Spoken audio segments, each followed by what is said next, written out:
ജയമുദീരയേത് നഷ്ടപ്രായേഷു ഭദ്രേഷു നിത്യം ഭാഗവത സേവയാ ഭാഗവതേ ഉത്തമ ശ്ലോകേ ഭക്തിർഭവതി നൈഷ്ടകി മൂകം കരോതി വാചാലം പങ്കും ലംഘയതേ ഗിരിം യത്കൃപാതമഹം വന്ദേ പരമാനന്ദമാധവം ശ്രീഗുരും ദീനതാരിണം ശ്രീചൈതന്യ ഈശ്വരം.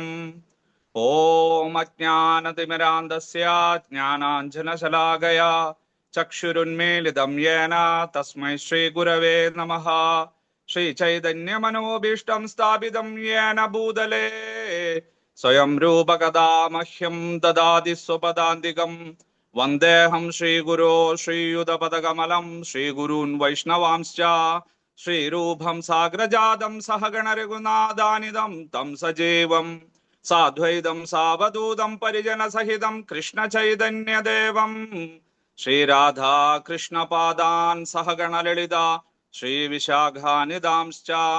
ഹേ കൃഷ്ണ കരുണാ സിന്ധോ ദീനബന്ധോ ജഗത്പദേ ഗോപേശ ഗോപികാ കാന്ത രാധാകാന്ത നമസ്തുതേ. തപ്തകാഞ്ചന ഗൗരാംഗീ രാധേ വൃന്ദാവനേശ്വരി വൃഷഭാനുസുതേ ദേവി പ്രണമാമി ഹരിപ്രിയേ. വാഞ്ചാകൽപതരുഭ്യശ്ച കൃപാ സിന്ധുഭ്യ ഏവ ച പതിതാനാം ഭാവനേഭ്യോ വൈഷ്ണവേഭ്യോ നമോ നമഃ. നമോ ഓം വിഷ്ണുപാദായ കൃഷ്ണപ്രേഷ്ഠായ ഭൂതലേ ശ്രീമദേ ഭക്തിവേദാന്ത സ്വാമിൻ ഇതി നാമിനെ. നമസ്തേ സാരസ്വതേ ദേവേ ഗൗരവാണി പ്രചാരിണേ നിർവിശേഷ ശൂന്യവാദി പാശ്ചാത്യദേശതാരിണേ. ജയ ശ്രീകൃഷ്ണ ചൈതന്യ പ്രഭു നിത്യാനന്ദ ശ്രീ അദ്വൈത ഗദാധര ശ്രീവാസാദി ഗൗരഭക്തവൃന്ദ. ഹരേ കൃഷ്ണ കൃഷ്ണ കൃഷ്ണ ഹരേ ഹരേ ഹരേ രാമ രാമ രാമ ഹരേ ഹരേ. ഓം നമോ ഭഗവതേ വാസുദേവായ. ഓം നമോ ഭഗവതേ വാസുദേവായ. ഓം നമോ ഭഗവതേ വാസുദേവായ. ഓം നമോ ഭഗവതേ വാസുദേവായ. ഓം തത്സത്. ശ്രീമദ് ഭഗവത്ഗീതയുടെ 1-ാം അധ്യായമായിട്ടുള്ള കുരുക്ഷേത്ര സൈന്യകളത്തിലെ സൈന്യ നിരീക്ഷണം അല്ലെങ്കിൽ അർജുന വിഷാദ യോഗം എന്ന അധ്യായമാണ് നമ്മളിപ്പോ പഠിച്ചുകൊണ്ടിരിക്കുന്നത്. ധൃതരാഷ്ട്ര മഹാരാജാവിന്റെ ചോദ്യത്തിന് ഉത്തരമായിട്ട് സഞ്ജയൻ യുദ്ധകളത്തിലെ വിവരങ്ങളെല്ലാം വിശദമായിട്ട് പറയാനായിട്ട് ആരംഭിച്ചു. തന്റെ രഥത്തിൽ നിന്ന് ഇറങ്ങിയിട്ടുള്ള അങ്ങയുടെ പുത്രനായിട്ടുള്ള ദുര്യോധനൻ യുവരാജാവ് ആചാര്യനായിട്ടുള്ള ദ്രോണാചാര്യരുടെ അരികിൽ പോയിട്ട് സംസാരിക്കുന്നതാണ് കാണുന്നത്. അദ്ദേഹം എതിർപക്ഷത്തുള്ള പാണ്ഡവ സൈന്യത്തിലെ 17ഓളം മഹാരഥന്മാരെയെല്ലാം പരിചയപ്പെടുത്തി. എന്നിട്ട് തന്റെ സൈന്യത്തിലുള്ള ആളുകളെ പരിചയപ്പെടുത്താനായിട്ട് ആരംഭിച്ചു. അസ്മാകം തു വിശിഷ്ടായേ താൻ നിബോധതിചോത്തമ നായക മമ സൈന്യസ്യ സംജ്ഞാർത്ഥം തൻ ബ്രവീമിതേ. ഇതാണ് നമ്മൾ കഴിഞ്ഞ ക്ലാസ്സിൽ എടുത്ത് നിർത്തിയത് 7-ാം ശ്ലോകം. അല്ലയോ ആചാര്യ, നമ്മുടെ സൈന്യത്തിലെ വീരശൂര പരാക്രമികളായിട്ടുള്ള മഹാരഥന്മാരെ അങ്ങേക്കായിക്കൊണ്ട് ഞാൻ പേര് ചൊല്ലിയിട്ടെല്ലാം പറഞ്ഞു തരാം. അവരെല്ലാം മമ സൈന്യസ്യ എന്റെ സൈന്യത്തിലെ ആളുകളാണല്ലോ, അവരെ ഞാൻ വിശദീകരിച്ചു തരാമെന്നാണ് പറയുന്നത്. ആ ആസുര സമ്പത്തിനുടമയായിട്ടുള്ള നമ്മുടെ ദുര്യോധനന്റെ ആ പ്രകീർത്തികളെല്ലാം നമുക്ക് ഇവിടെ കാണാനായിട്ട് സാധിക്കും. ഇപ്രകാരം ദ്വിജോത്തമ, അലയോ ബ്രാഹ്മണ ശ്രേഷ്ഠ, ദ്വിജന്മാരിൽ ഉത്തമനായവനെ എന്നെല്ലാം പറഞ്ഞു. ഇത് നയതന്ത്രജ്ഞനായ രാജതന്ത്രജ്ഞനായിട്ടുള്ള ദുര്യോധനന് ഒരു ചെറിയ കുറച്ചിലായിട്ട് തോന്നി, അല്ലെങ്കിൽ ഞാൻ എന്തെങ്കിലും ഒരു അപരാധം ചെയ്തോ എന്നുള്ളൊരു തോന്നൽ അദ്ദേഹത്തിന് ഉളവാക്കി.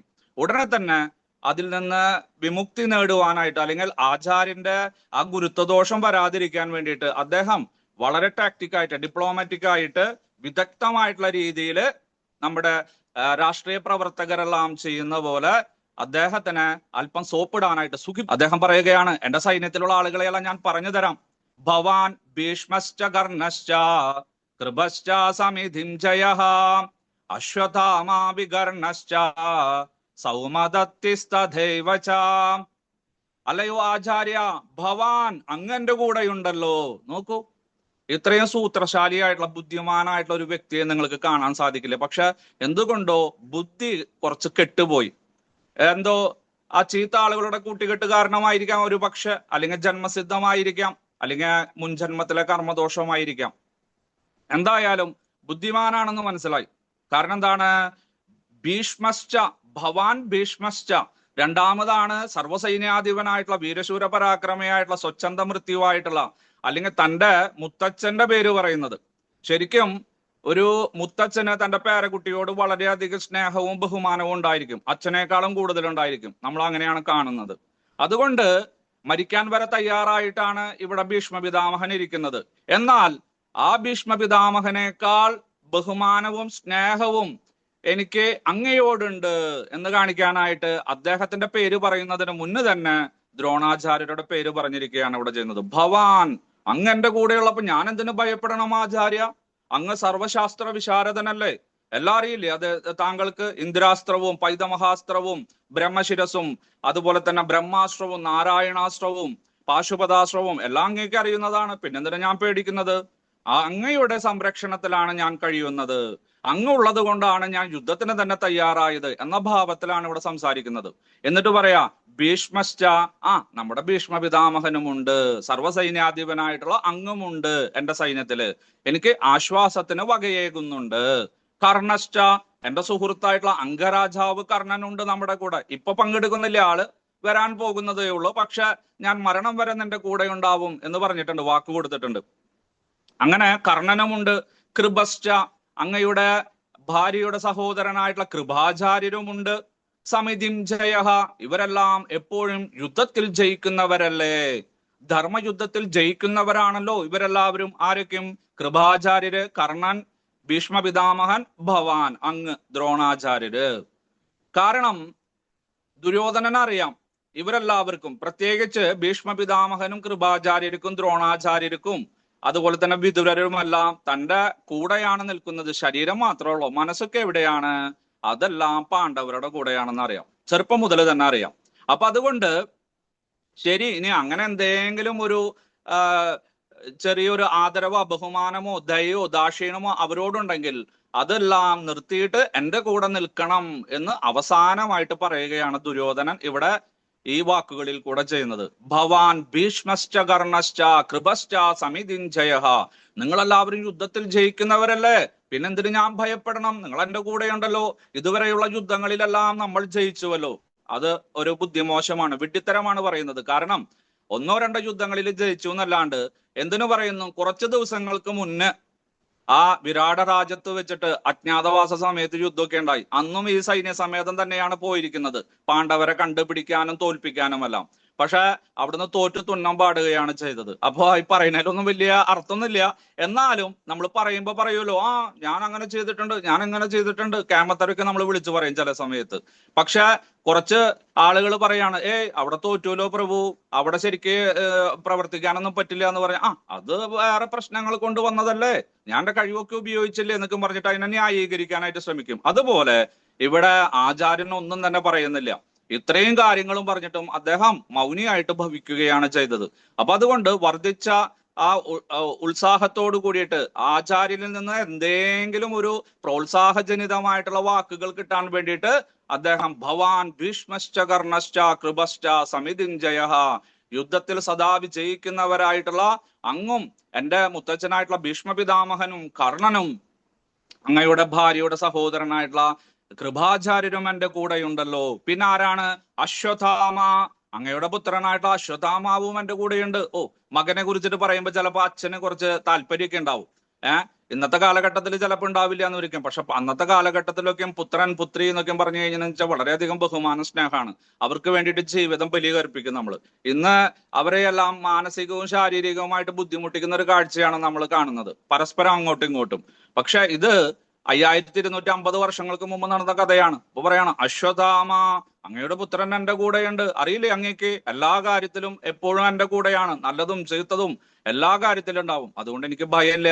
മാത്രമല്ല അങ്ങേക്ക് അറിയാവുന്ന എല്ലാ അസ്ത്രങ്ങളും മകന് പഠിപ്പിച്ചു കൊടുത്തിട്ടില്ലേ, അർജുനന് പഠിപ്പിച്ചു കൊടുത്തിട്ടില്ലേ, അതുപോലെ തന്നെ മകനും പഠിപ്പിച്ചു കൊടുത്തിട്ടുണ്ടാവുമല്ലോ. അതുകൊണ്ട് എനിക്ക് യാതൊരു ഭയമില്ല. വികർണശ്ച, എന്റെ ഏറ്റവും ചെറിയ സഹോദരനായിട്ടുള്ള വികർണനുമുണ്ട്. പിന്നെന്താണ്? സൗമദത്തി, സോമദത്തിന്റെ പുത്രനായിട്ടുള്ള ആ സൗമദത്തിയും എന്റെ കൂടെയുണ്ട്.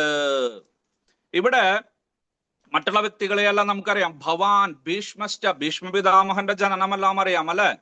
പണ്ട് ഇക്ഷ്വാകു വംശത്തില് ഇമം വിവസ്വതേ യോഗം പ്രോക്തവാനഹമവ്യയം വിവസ്വാൻ മനവേ പ്രാഹ മനു ഇക്ഷ്വാകവേ അബ്രവീത്. അങ്ങനെ വൈവസ്വത മനുവിന്റെ പുത്രനായിട്ടുള്ള ഇക്ഷ്വാകുവിന്റെ വംശത്തില് ഇക്ഷ്വാകു മഹാരാജാവിന്റെ പൗത്രനായിട്ട് മഹാഭിഷൻ എന്ന് പറയുന്ന ഒരു മഹാരാജാവ് ഉണ്ടായിരുന്നു. വളരെ ക്യാമനായിരുന്നു അദ്ദേഹം. അദ്ദേഹം 1000 അശ്വമേധയാഗങ്ങളെല്ലാം ചെയ്തു. സാധാരണ ഒരു ജന്മത്തിലൊന്നും ഇത്രയധികം ചെയ്യാൻ പറ്റില്ല. മാക്സിമം ഒരു 100ഓ 200ഓ ചെയ്യാൻ പറ്റുള്ളൂ. 100 അശ്വമേധയാഗങ്ങൾ ചെയ്യുമ്പോൾ തന്നെ നമ്മുടെ ദേവേന്ദ്രൻ വന്നിട്ട് അത് എങ്ങനെയെങ്കിലും നിർത്തിപ്പിക്കും. കാരണം എന്താണ്? 100 അശ്വമേധങ്ങൾ ആരൊക്കെയാണ് ചെയ്യുന്നത്? അവൻ ശതക്രതു എന്ന പേരിൽ അറിയപ്പെടും. അവൻ അവിടെ ദേവേന്ദ്ര പദവിക്ക് തുല്യനാണ്. ഇപ്പോ തിരുവനന്തപുരത്ത് മേയറിന് വേണ്ടിയിട്ട് അവിടെ കടിപിടി കൂടുന്നു, കൊച്ചിയില്, തൃശ്ശൂര് ഒക്കെ അല്ലെ. അതുപോലെ സ്ഥാനമാനങ്ങൾക്ക് വേണ്ടിയിട്ട് അന്നും പ്രശ്നങ്ങളൊക്കെ ഉണ്ടായിരുന്നു. അപ്പൊ ആ ദേവേന്ദ്ര പദവി ലഭിക്കാനായിട്ടുള്ള മിനിമം യോഗ്യതയാണ് ശതക്രതു. 100 അശ്വമേധയാഗങ്ങളോ രാജസൂയ യാഗങ്ങളോ നടത്തിയിരിക്കണം. ഇനി മഹർലോകത്തിലേക്കും ജനലോകത്തിലേക്കും പോകണമെങ്കിൽ 200, 500 അങ്ങനെയൊക്കെയാണ്. 1000 അശ്വമേധയാഗങ്ങൾ നടത്തിയാൽ ബ്രഹ്മലോകത്ത് എത്തിച്ചേരാം നിങ്ങൾക്ക്. അങ്ങനെ ഈ കക്ഷി നമ്മുടെ മഹാഭിഷൻ എന്ന് പറഞ്ഞിട്ടുള്ള ഈ ഒരു രാജർഷി എവിടെ എത്തിച്ചേർന്നു? ബ്രഹ്മലോകത്തിൽ എത്തിച്ചേർന്നു. അവിടെ സുഖമായിട്ട് ബ്രഹ്മാവിന്റെ കൂടെ 432 കോടി വർഷങ്ങളെല്ലാം ജീവിക്കാനായിട്ട് തയ്യാറെടുത്തു. അങ്ങനെ 10-200 കോടി വർഷങ്ങളെല്ലാം കടന്നുപോയി. അദ്ദേഹം സുഖിച്ച് അവിടെ എല്ലാ സുഖഭോഗങ്ങളും എല്ലാം ചെയ്ത് ഭഗവത് ഭക്തിയുത സേവനമായിട്ടൊക്കെ കടന്നു വൈകുണ്ഠ ലോകത്തിലേക്ക് പോകാനായിട്ട്. ആ സമയത്ത് ഒരു ദിവസം ഒരു സമ്മേളനം വിളിച്ചുകൂട്ടി ബ്രഹ്മാവ്. എനിക്ക് എല്ലാ ദേവതകളെയും കാണണം, പ്രപഞ്ച സൃഷ്ടിയുള്ള ആ പ്രപഞ്ചത്തിലുള്ള സകല അധിഷ്ഠാന ദേവതകളെയും നദികളെയും എല്ലാവരെയും എനിക്ക് കാണണമെന്ന് പറഞ്ഞു. അങ്ങനെ ബ്രഹ്മലോകത്തിലേക്ക് ബ്രഹ്മർഷിമാരും രാജർഷിമാരും ദേവർഷിമാരും മറ്റു ദേവതകളും എല്ലാം വരാനായിട്ട് ആരംഭിച്ചു. ആ സമയത്ത് നമ്മുടെ സുന്ദരിയായിട്ടുള്ള ഗംഗാദേവിയും വന്നു. അങ്ങനെ മീറ്റിംഗ് എല്ലാം തുടങ്ങി. മീറ്റിംഗ് തുടങ്ങിയ സമയത്ത് നമ്മുടെ വായു ചേട്ടൻ വന്നില്ല. വായു ഭഗവാൻ എത്തില്ല, കുറച്ച് ലേറ്റായി അദ്ദേഹം വന്ന വഴിക്ക് തന്നെ ശക്തിപ്രവാഹം, കാറ്റിന്റെ ഒരു പ്രവാഹം ഉണ്ടാവുമല്ലോ, അങ്ങനെ വായു പ്രവാഹം കൊണ്ട് എല്ലാവരുടെയും ഉടയാടകളെല്ലാം അങ്ങോട്ടും ഇങ്ങോട്ടൊക്കെ ഉലയാനായിട്ട് ആരംഭിച്ചു. നമ്മുടെ സുന്ദരിയായിട്ടുള്ള ഗംഗാദേവിയുടെയും വസ്ത്രങ്ങളുമെല്ലാം അങ്ങോട്ടും ഇങ്ങോട്ടൊക്കെ ഉലയാനായിട്ട് ആരംഭിച്ചു. അങ്ങനെ പെട്ടെന്ന് ആ ഉത്തരീയം, ആ ശരീരം പുതച്ചിരുന്ന ആ നേരിയ വസ്ത്രം പെട്ടെന്ന് താഴെ വീഴാനായിട്ട് ഇടയായി. എല്ലാവരും കണ്ണടച്ചിരുന്നു, അല്ലെങ്കിൽ താഴോട്ട് നോക്കിയിരുന്നു, ബ്രഹ്മാവിന്റെ മുഖത്തോട്ട് നോക്കിയിരുന്നു അല്ലെ. പക്ഷെ നമ്മുടെ ഈ മഹാഭിഷൻ രാജാവ് മാത്രം സുന്ദരിയായിട്ടുള്ള ഗംഗയുടെ മുഖത്തേക്ക് ഇങ്ങനെ നോക്കി നിന്നു. ഇത് കണ്ട് ബ്രഹ്മാവിന് ദേഷ്യം വന്നു. ബ്രഹ്മാവ് പറഞ്ഞു, നീ 200 കോടി വർഷങ്ങളും എന്റെ കൂടെ ഇവിടെ ഭഗവത് ഭക്തിയുത സേവനം ചെയ്തിട്ടും 1000 അശ്വമേധയാഗങ്ങൾ ചെയ്തിട്ടും നിന്റെ കാമാസക്തി ദേവരിക്കും പൂർത്തിയായിട്ടില്ലേ പുത്ര? പോകൂ, നീ ഭൂമിയിൽ പോയിട്ട് വീണ്ടും മനുഷ്യനായിട്ട് ജനിച്ചിട്ട് വീണ്ടും പുണ്യമാർജിച്ച് ഇതെല്ലാം അവസാനിപ്പിച്ചിട്ട് വന്നാ മതി. വിരക്തിയുള്ളവർക്ക് മാത്രമേ ഇവിടെ ബ്രഹ്മലോകത്തിൽ സ്ഥാനമുള്ളൂ എന്ന് പറഞ്ഞു. രാജാവ് പറഞ്ഞു, ഞാൻ വെറുതെ ഇരിക്കുകയായിരുന്നു, ഗംഗാദേവി എന്റെ മുഖത്തേക്ക് നോക്കിയിട്ട് കണ്ണിറുക്കി കാണിച്ചു, അതുകൊണ്ടാണ് എനിക്ക് അവളെ നോക്കാനായിട്ടെന്ന് പറഞ്ഞു. അങ്ങനെ ഇദ്ദേഹത്തിന്റെ പതനത്തിന് കാരണമായിട്ടുള്ള ഗംഗാദേവിയോടും പറഞ്ഞു, നീ കാരണമാണല്ലോ, കനകം മൂലം കാമിനി മൂലം, നീയും പോയിക്കോളൂ എന്ന് പറഞ്ഞിട്ട് ഗംഗാദേവിയെയും ശപിച്ചു. അങ്ങനെ രണ്ടുപേരും കൂടിയിട്ട് ഭൂമിയിൽ ജനിക്കുവാനായിട്ട് ഇടയായി. അങ്ങനെ ജനിക്കാൻ പോകുന്ന സമയത്ത് നമ്മുടെ 8 ആളുകൾ വന്നിട്ട്, അഷ്ടവസുക്കൾ വന്നിട്ട് പറഞ്ഞു, അല്ലയോ ഗംഗാദേവി, ഞങ്ങൾക്കൊരു ശാപം കിട്ടിയിട്ടുണ്ട് വസിഷ്ഠ മഹർഷിയുടെ കയ്യിൽ നിന്ന്. അദ്ദേഹത്തിന്റെ ഹോമ പശുവിനെ ഞങ്ങളുടെ ഭാര്യമാരുടെ നിർബന്ധപ്രകാരം മോഷ്ടിക്കുവാനായിട്ട് ഇടയായി. അപ്പൊ അദ്ദേഹം പറഞ്ഞു, നിങ്ങളും ഭൂമിയിൽ പോയിട്ട് ജനിക്കും എന്ന് പറഞ്ഞു. പക്ഷെ എത്ര നാള് ജനിക്കണം, എത്ര നാള് ജീവിക്കണം, അതൊക്കെ നിങ്ങളുടെ ഇഷ്ടം എന്ന് പറഞ്ഞു. അതുകൊണ്ട് ഞങ്ങൾ ഇങ്ങനെ അന്വേഷിച്ച് നടക്കുകയാണ് ആരുടെങ്കിലും മകനായിട്ട് ജനിക്കാനായിട്ട്. ഇപ്പോ ശാപമല്ല ഞങ്ങൾ അറിഞ്ഞു, അതുകൊണ്ട് ഞങ്ങളെ മക്കളായിട്ട് സ്വീകരിക്കണേ. പക്ഷെ ആ പ്രസവിച്ചതിന്റെ അന്നോ പിറ്റേ ദിവസമോ ഏറിയാൽ 3 ദിവസം അതിന്റെ ഉള്ളിൽ ഞങ്ങളെ എന്ത് ചെയ്യണം? വധിക്കണം, അല്ലെങ്കിൽ ഞങ്ങളുടെ ഭൗതിക ശരീരം നശിപ്പിക്കണം എന്ന് പറഞ്ഞു. ശരി, അങ്ങനെയാകട്ടെ എന്ന് പറഞ്ഞിട്ട് ഇവിടെ മഹാഭിഷൻ ഇവിടെ പ്രദീപന്റെ പുത്രനായിട്ടുള്ള ശന്തനു മഹാരാജാവായിട്ട് ജനിച്ചു. ഗംഗാദേവി ഗംഗാനദിയായിട്ടും ജനിച്ചു. അവളുടെ ശന്തനു മഹാരാജാവിന്റെ പുത്രന്മാരായിട്ട് 8 പേര് നമ്മുടെ ഭീഷ്മ പിതാമഹനടക്കം ഗംഗാദത്തൻ, ദേവവ്രതനടക്കം 8 പേര് അഷ്ടവസുക്കൾ ജനിക്കാനായിട്ട് ഇടയായി. അങ്ങനെ അവസാനത്തെ 7 പേരെയും കൊന്നു. 8ാമത്തെ ദേവവ്രതനെ, അതായത് നമ്മുടെ ഭീഷ്മരുടെ പഴയ പേരാണ്, ആ ഗംഗാദത്തനെ മാത്രം വധിച്ചില്ല. അങ്ങനെ ചോദ്യം ചെയ്തപ്പോ പറഞ്ഞു ഇങ്ങനെ ഒരു കാര്യമൊക്കെ ഉണ്ടായി, പക്ഷെ എന്റെ കാര്യത്തില്, സ്വകാര്യത്തില് താങ്കൾ തലയിട്ടു, അതുകൊണ്ട് ഞാൻ വീണ്ടും അവിടെ ആകാശഗംഗയിലേക്ക് പോകുകയാണ്, ബ്രഹ്മലോകത്തിലേക്ക് പോകുകയാണ്, എപ്പോഴെങ്കിലും ആവശ്യമുള്ളപ്പോ ഞാൻ വരാം, അതാ എന്ന് പറഞ്ഞിട്ട് മകനെയും കൊണ്ട് പോയി. മകനെ എല്ലാതും പഠിപ്പിച്ചു. ഒരു 18-20 വയസ്സായ സമയത്ത് മഹാരാജാവിനെ തിരിച്ചേൽപ്പിച്ചു. അങ്ങനെ അവര് നടക്കുന്ന സമയത്താണ് രാജാവിന് വീണ്ടും വിവാഹം കഴിക്കണം. കാരണം ദാമ്പത്യമൊന്നും പൂർത്തിയാക്കാനായിട്ട് സാധിച്ചില്ല. എങ്ങനെയെങ്കിലും വിവാഹം കഴിക്കണം എന്നുള്ള ആഗ്രഹം ഉണ്ടായി. അങ്ങനെയാണ് ദാശാർണ രാജാവിന്റെ പുത്രിയായിട്ടുള്ള ആ ഒരു മുക്കുവത്തിയായിട്ടുള്ള സത്യവതിയെ കണ്ടുമുട്ടുന്നത്. അങ്ങനെ സത്യവതിയെ വിവാഹം കഴിക്കാനായിട്ട് നമ്മുടെ ഭീഷ്മ പിതാമഹൻ തന്നെ, നോക്കൂ, അച്ഛന് വേണ്ടിയിട്ട് പുത്രനാണ് പെണ്ണ് കാണാൻ പോകുന്നത്. അവിടെ പോയിട്ട് കാര്യങ്ങളെല്ലാം ചോദിച്ചു. ശരി, അങ്ങനെ ചെയ്യാം, പക്ഷെ അങ്ങുണ്ടല്ലോ, എന്റെ മകൾക്ക് അവിടെ സുഖമായിട്ട് കഴിയാൻ സാധിക്കുമോ എന്നൊക്കെ ചോദിച്ചപ്പോ പറഞ്ഞു, ഇല്ല, ഒരിക്കലും ഉണ്ടാവില്ല. അങ്ങയുടെ മകളുടെ പുത്രനെ തന്നെ രാജാവാക്കാം, പേടിക്കണ്ട എന്നൊക്കെ പറഞ്ഞു. ശരി, അത് ഒരു കാര്യം തന്നെയാണ്. പക്ഷെ അങ്ങും വിവാഹം കഴിച്ചിട്ട് അങ്ങേക്ക് പുത്രൻ ഉണ്ടായി കഴിഞ്ഞാൽ അവർക്ക് സ്ഥാനങ്ങളെല്ലാം കൊടുക്കേണ്ടി വരില്ല എന്ന് ചോദിച്ചപ്പോ, ഇല്ല, അങ്ങനെ ഒരിക്കലും ഉണ്ടാവില്ല, ഞാൻ ഒരിക്കലും വിവാഹം കഴിക്കില്ല, ഞാൻ നൈഷ്ഠിക ബ്രഹ്മചാരിയായിട്ട് ജീവിതം നയിക്കുമെന്നെല്ലാം പറഞ്ഞ് ഭീകരമായിട്ടുള്ള ശപഥം ചെയ്തു.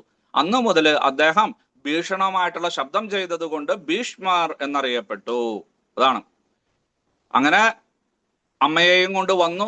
അച്ഛന് കല്യാണമൊക്കെ കഴിച്ചു കൊടുത്തു. അതില് വിചിത്രവീര്യൻ, ചിത്രാംഗതൻ എന്ന് പറഞ്ഞിട്ടുള്ള 2 പേരൊക്കെ ഉണ്ടായി. സത്യവതി പറഞ്ഞു, എപ്പോഴും ഞങ്ങളുടെ വംശത്തിൽ തന്നെ നിൽക്കണേ, അങ്ങ് വിവാഹം കഴിച്ചില്ലെങ്കിലും ഒരിക്കലും സന്യാസവും മറ്റൊന്നും സ്വീകരിക്കരുത്, ഈ കുരുവംശത്തിന്റെ നിലനിൽപ്പിന് വേണ്ടിയിട്ട് അങ്ങ് മരണം വരെ ഇവിടെ ഉണ്ടാവണം എന്ന് പറഞ്ഞു. ശരി അമ്മ, അങ്ങനെ തന്നെ ചെയ്യാമെന്ന് പറഞ്ഞു. അങ്ങനെ ചിത്രാംഗതൻ ഒരു യുവരാജാവായിട്ട് അഭിഷേകം ചെയ്തു. ആ സമയത്ത് വേറൊരു ചിത്രാംഗതൻ എന്ന് പറഞ്ഞിട്ടുള്ള ഒരു ഗന്ധർവനുമായിട്ട് യുദ്ധമൊക്കെ ഉണ്ടായി. ഭീഷ്മര് അതിലിടപെടാനൊന്നും പോയില്ല, കാരണം ചെറുപ്പക്കാരനല്ല, അവന്റെ കർമ്മഫലം അനുഭവിക്കട്ടെ എന്നൊക്കെ വിചാരിച്ച്. മാത്രമല്ല, ഞാൻ മഹാരാജാവോ അല്ലെങ്കിൽ മന്ത്രിയോ ആരും തന്നെയില്ല, ഒരു സേവകനാണ്, അതുകൊണ്ട് ഞാൻ ഈ പാലിച്ച കാര്യത്തിലൊന്നും അന്വേഷിക്കില്ല എന്ന് പറഞ്ഞിട്ട് അദ്ദേഹം മാറി നിന്നു. അങ്ങനെ ചിത്രാംഗതം പറഞ്ഞു, അങ്ങയുടെ സഹായമൊന്നും എനിക്ക് ആവശ്യമില്ല, എനിക്ക് ഇവനെ വധിക്കാനായിട്ട് സാധിക്കുമെന്ന് പറഞ്ഞ് ഗന്ധർവനുമായിട്ട് യുദ്ധം ചെയ്തു. 3 ദിവസത്തിന്റെ യുദ്ധത്തിന്റെ അവസാനത്തില് ഗന്ധർവൻ വളരെയധികം ദിവ്യായുധങ്ങളെല്ലാം ഉപയോഗിച്ച് നമ്മുടെ പാവൻ ചിത്രാംഗതനെ വധിച്ചു.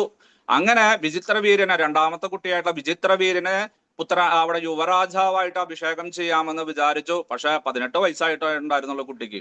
അമ്മ പറഞ്ഞു, സത്യവതി പറഞ്ഞു, അല്ലയോ ഭീഷ്മ പിതാമഹ, താങ്കളായിക്കോളൂ എന്ന് പറഞ്ഞു. ഇല്ല, ഞാൻ അമ്മയുടെ അച്ഛന് വേണ്ടിയിട്ട് ഞാൻ ശപഥം ചെയ്തിട്ടുണ്ട്, അതുകൊണ്ട് അതിൽ നിന്നും മാറില്ല, ഇദ്ദേഹത്തിനാക്കിക്കോളൂ, രാജ്യഭരണമെല്ലാം ഞാൻ നോക്കിക്കൊള്ളാം, ഒരു പവർ ഓഫ് അറ്റോർണി പോലെ, അല്ലെങ്കിൽ ഒരു നിയമസ്ഥനെ പോലെ ഞാൻ നോക്കിക്കൊള്ളാം എന്ന് പറഞ്ഞ് വിചിത്രവീരനെ അവിടെ വിചിത്രവീരനെ യുവരാജാവാക്കിയിട്ട് അവിടെ രാജഭരണമെല്ലാം തുടങ്ങി. അങ്ങനെ ആദ്യം മുതൽ തന്നെ അവസാനം വരെ ഇവിടെ ആ ഭീഷ്മ പിതാമഹൻ അകുരുവംശത്തിന്റെ നിലനിൽപ്പിനായിട്ട്, അതിന്റെ അഭിവൃദ്ധിക്കായിട്ട്, അമ്മയ്ക്ക് കൊടുത്ത വാക്ക് പാലിക്കാനായിട്ടാണ് ഇവരുടെ കൂടെ നിൽക്കുന്നത്. ഉണ്ട ചോറിന് നന്ദി കാണിക്കാനാണ്, അല്ലാതെ ധർമ്മത്തിന്റെ പക്ഷത്താണോ എന്ന് ചോദിച്ചു കഴിഞ്ഞാൽ അല്ല. കുറെ വിരോധാഭാസങ്ങളെല്ലാം നമുക്ക് കാണാനായിട്ട് സാധിക്കും. ചില കാര്യത്തിൽ ഭീഷ്മർ ഇടപെടുന്നു, ചില കാര്യത്തിൽ ഭീഷ്മർ ഇടപെടുന്നില്ല. കാരണം അദ്ദേഹം ഒരു മഹാജനനാണ്. അപ്പൊ അതുകൊണ്ട് ഏതൊക്കെ കാര്യത്തിൽ ഇടപെടണം, ഏതൊക്കെ കാര്യത്തിൽ ഇടപെടാൻ പാടില്ല എന്നൊക്കെ അദ്ദേഹത്തിന് നല്ല പോലെ വ്യക്തമായിട്ട് അറിയാം. മാത്രമല്ല, ഗോവിന്ദൻ ഇദ്ദേഹത്തിനോട് പറഞ്ഞിട്ടുണ്ട്, അല്ലയോ ഭീഷ്മ പിതാമഹ, പാലിച്ച കാര്യങ്ങളിലൊന്നും ഇടപെടണ്ട, എന്റെ അവതാരത്തിന്റെ ഉദ്ദേശം തന്നെ എന്താണ്, ഇവിടെ ആ ദുഷ്കീർത്തികളായിട്ടുള്ള കുറെ രാജാക്കന്മാരെ വധിക്കണം. താങ്കൾ അതിലിടപെട്ട് കഴിഞ്ഞാൽ ചിലപ്പോൾ അതിന് ചെറിയൊരു തടസ്സം, ചെറിയ ഒരു കാലതാമസമൊക്കെ നേരിടും, അതുകൊണ്ട് ദയവ് ചെയ്തിട്ട് ആവശ്യമുള്ള കാര്യത്തിൽ മാത്രം തലയിട്ടാൽ മതി എന്ന് പറഞ്ഞു. ഇതെല്ലാം അറിയാവുന്ന ബുദ്ധിമാനായിട്ടുള്ള, ധർമ്മത്തിന്റെ പാതയിൽ ചലിക്കുന്ന, അല്ലെങ്കിൽ ഭഗവാന്റെ ആ നിർദ്ദേശങ്ങളെല്ലാം അനുസരിച്ച് ജീവിക്കുന്ന മഹാജനനായിട്ടുള്ള ഒരു വ്യക്തിയായിട്ടുള്ള ഭീഷ്മ പിതാമഹൻ ചില കാര്യങ്ങളിലൊന്നും തലയിടില്ല. അല്ലെങ്കിൽ അദ്ദേഹം വിചാരിച്ചാൽ മതിയായിരുന്നു, ആ വസ്ത്രാക്ഷേപം മാറ്റിവെക്കാമായിരുന്നു, അല്ല ചൂതുകളി തന്നെ മാറ്റിവെക്കാമായിരുന്നു. പക്ഷെ എന്തുകൊണ്ട് മാറ്റിവെച്ചില്ല എന്ന് ചോദിച്ചു കഴിഞ്ഞാൽ ഭഗവാന്റെ നിർദ്ദേശപ്രകാരം അങ്ങനെ മനസ്സിലാക്കിയാൽ മതി. അങ്ങനെയുള്ള ഭീഷ്മ പിതാമഹൻ എന്റെ കൂടെയുണ്ട്, താങ്കളും എന്റെ കൂടെയുണ്ട്. കാരണം അല്ലെങ്കിൽ അവിടെ ആ വസ്ത്രാക്ഷേപ സമയത്തൊന്നും ഒന്നും വേണ്ടിയിട്ടില്ല. അതിനു മുന്നേ അരക്കില്ലത്തിന്റെ പ്രശ്നം ഉണ്ടായിരുന്നു, നമ്മുടെ ഭീമസേനന് വിഷം കൊടുത്തു. ഇതിലൊന്നും ഇദ്ദേഹം തലയിടാൻ പോയിട്ടില്ല. അപ്പൊ അതുകൊണ്ട് ഇവരുടെ എല്ലാം സ്നേഹവും ബഹുമാനവും പങ്കാളിത്തവും എല്ലാം മനസ്സും ശരീരവും എല്ലാം എന്റെ കൂടെയാണെന്നുള്ളൊരു തോന്നല് ആർക്കുണ്ട്? നമ്മുടെ ദുര്യോധനനുണ്ട്. പക്ഷെ ഇവിടെ അമ്മയ്ക്ക് കൊടുത്തിട്ടുള്ള വാക്ക് പാലിക്കുവാൻ വേണ്ടിയിട്ടാണ്, അല്ലെങ്കിൽ ഗോവിന്ദന് കൊടുത്തിട്ടുള്ള വാക്ക് പാലിക്കുവാൻ വേണ്ടിയിട്ടാണ് ആ ഭീഷ്മ പിതാമഹനും ദ്രോണാചാര്യരും കൃപാചാര്യരും ഇതെല്ലാം ചെയ്യുന്നത്. നമ്മുടെ എല്ലാ ആളുകളും, ആ സജ്ജനങ്ങളായിട്ടുള്ള ആളുകളൊക്കെയും ഇവന്റെ കാര്യങ്ങളെല്ലാം കണ്ണടയ്ക്കുന്നത് എന്തിനു വേണ്ടിയിട്ടാണ്? ആ യഥാ യഥാഹി ധർമ്മസ്യ, എപ്പോഴാണ് അധർമ്മത്തിന് ഉയർച്ച വരുന്നത്, ധർമ്മത്തിന് ഗ്ലാനി വരുന്നത്, ഇപ്പൊ ഭഗവാൻ തന്നെ അവതരിച്ച് അതിനൊരു സിസ്റ്റം ഉണ്ടാക്കാൻ വേണ്ടിയിട്ടാണെന്ന് നമ്മൾ മനസ്സിലാക്കണം. അപ്പൊ ഇവിടെ വികർണശ്ച, വികർണനുണ്ട് എന്റെ കൂടെ. ആരാണ് വികർണൻ? ഏറ്റവും ചെറിയ കുട്ടിയാണ്, ഏറ്റവും താഴെയുള്ളത് അല്ലെ.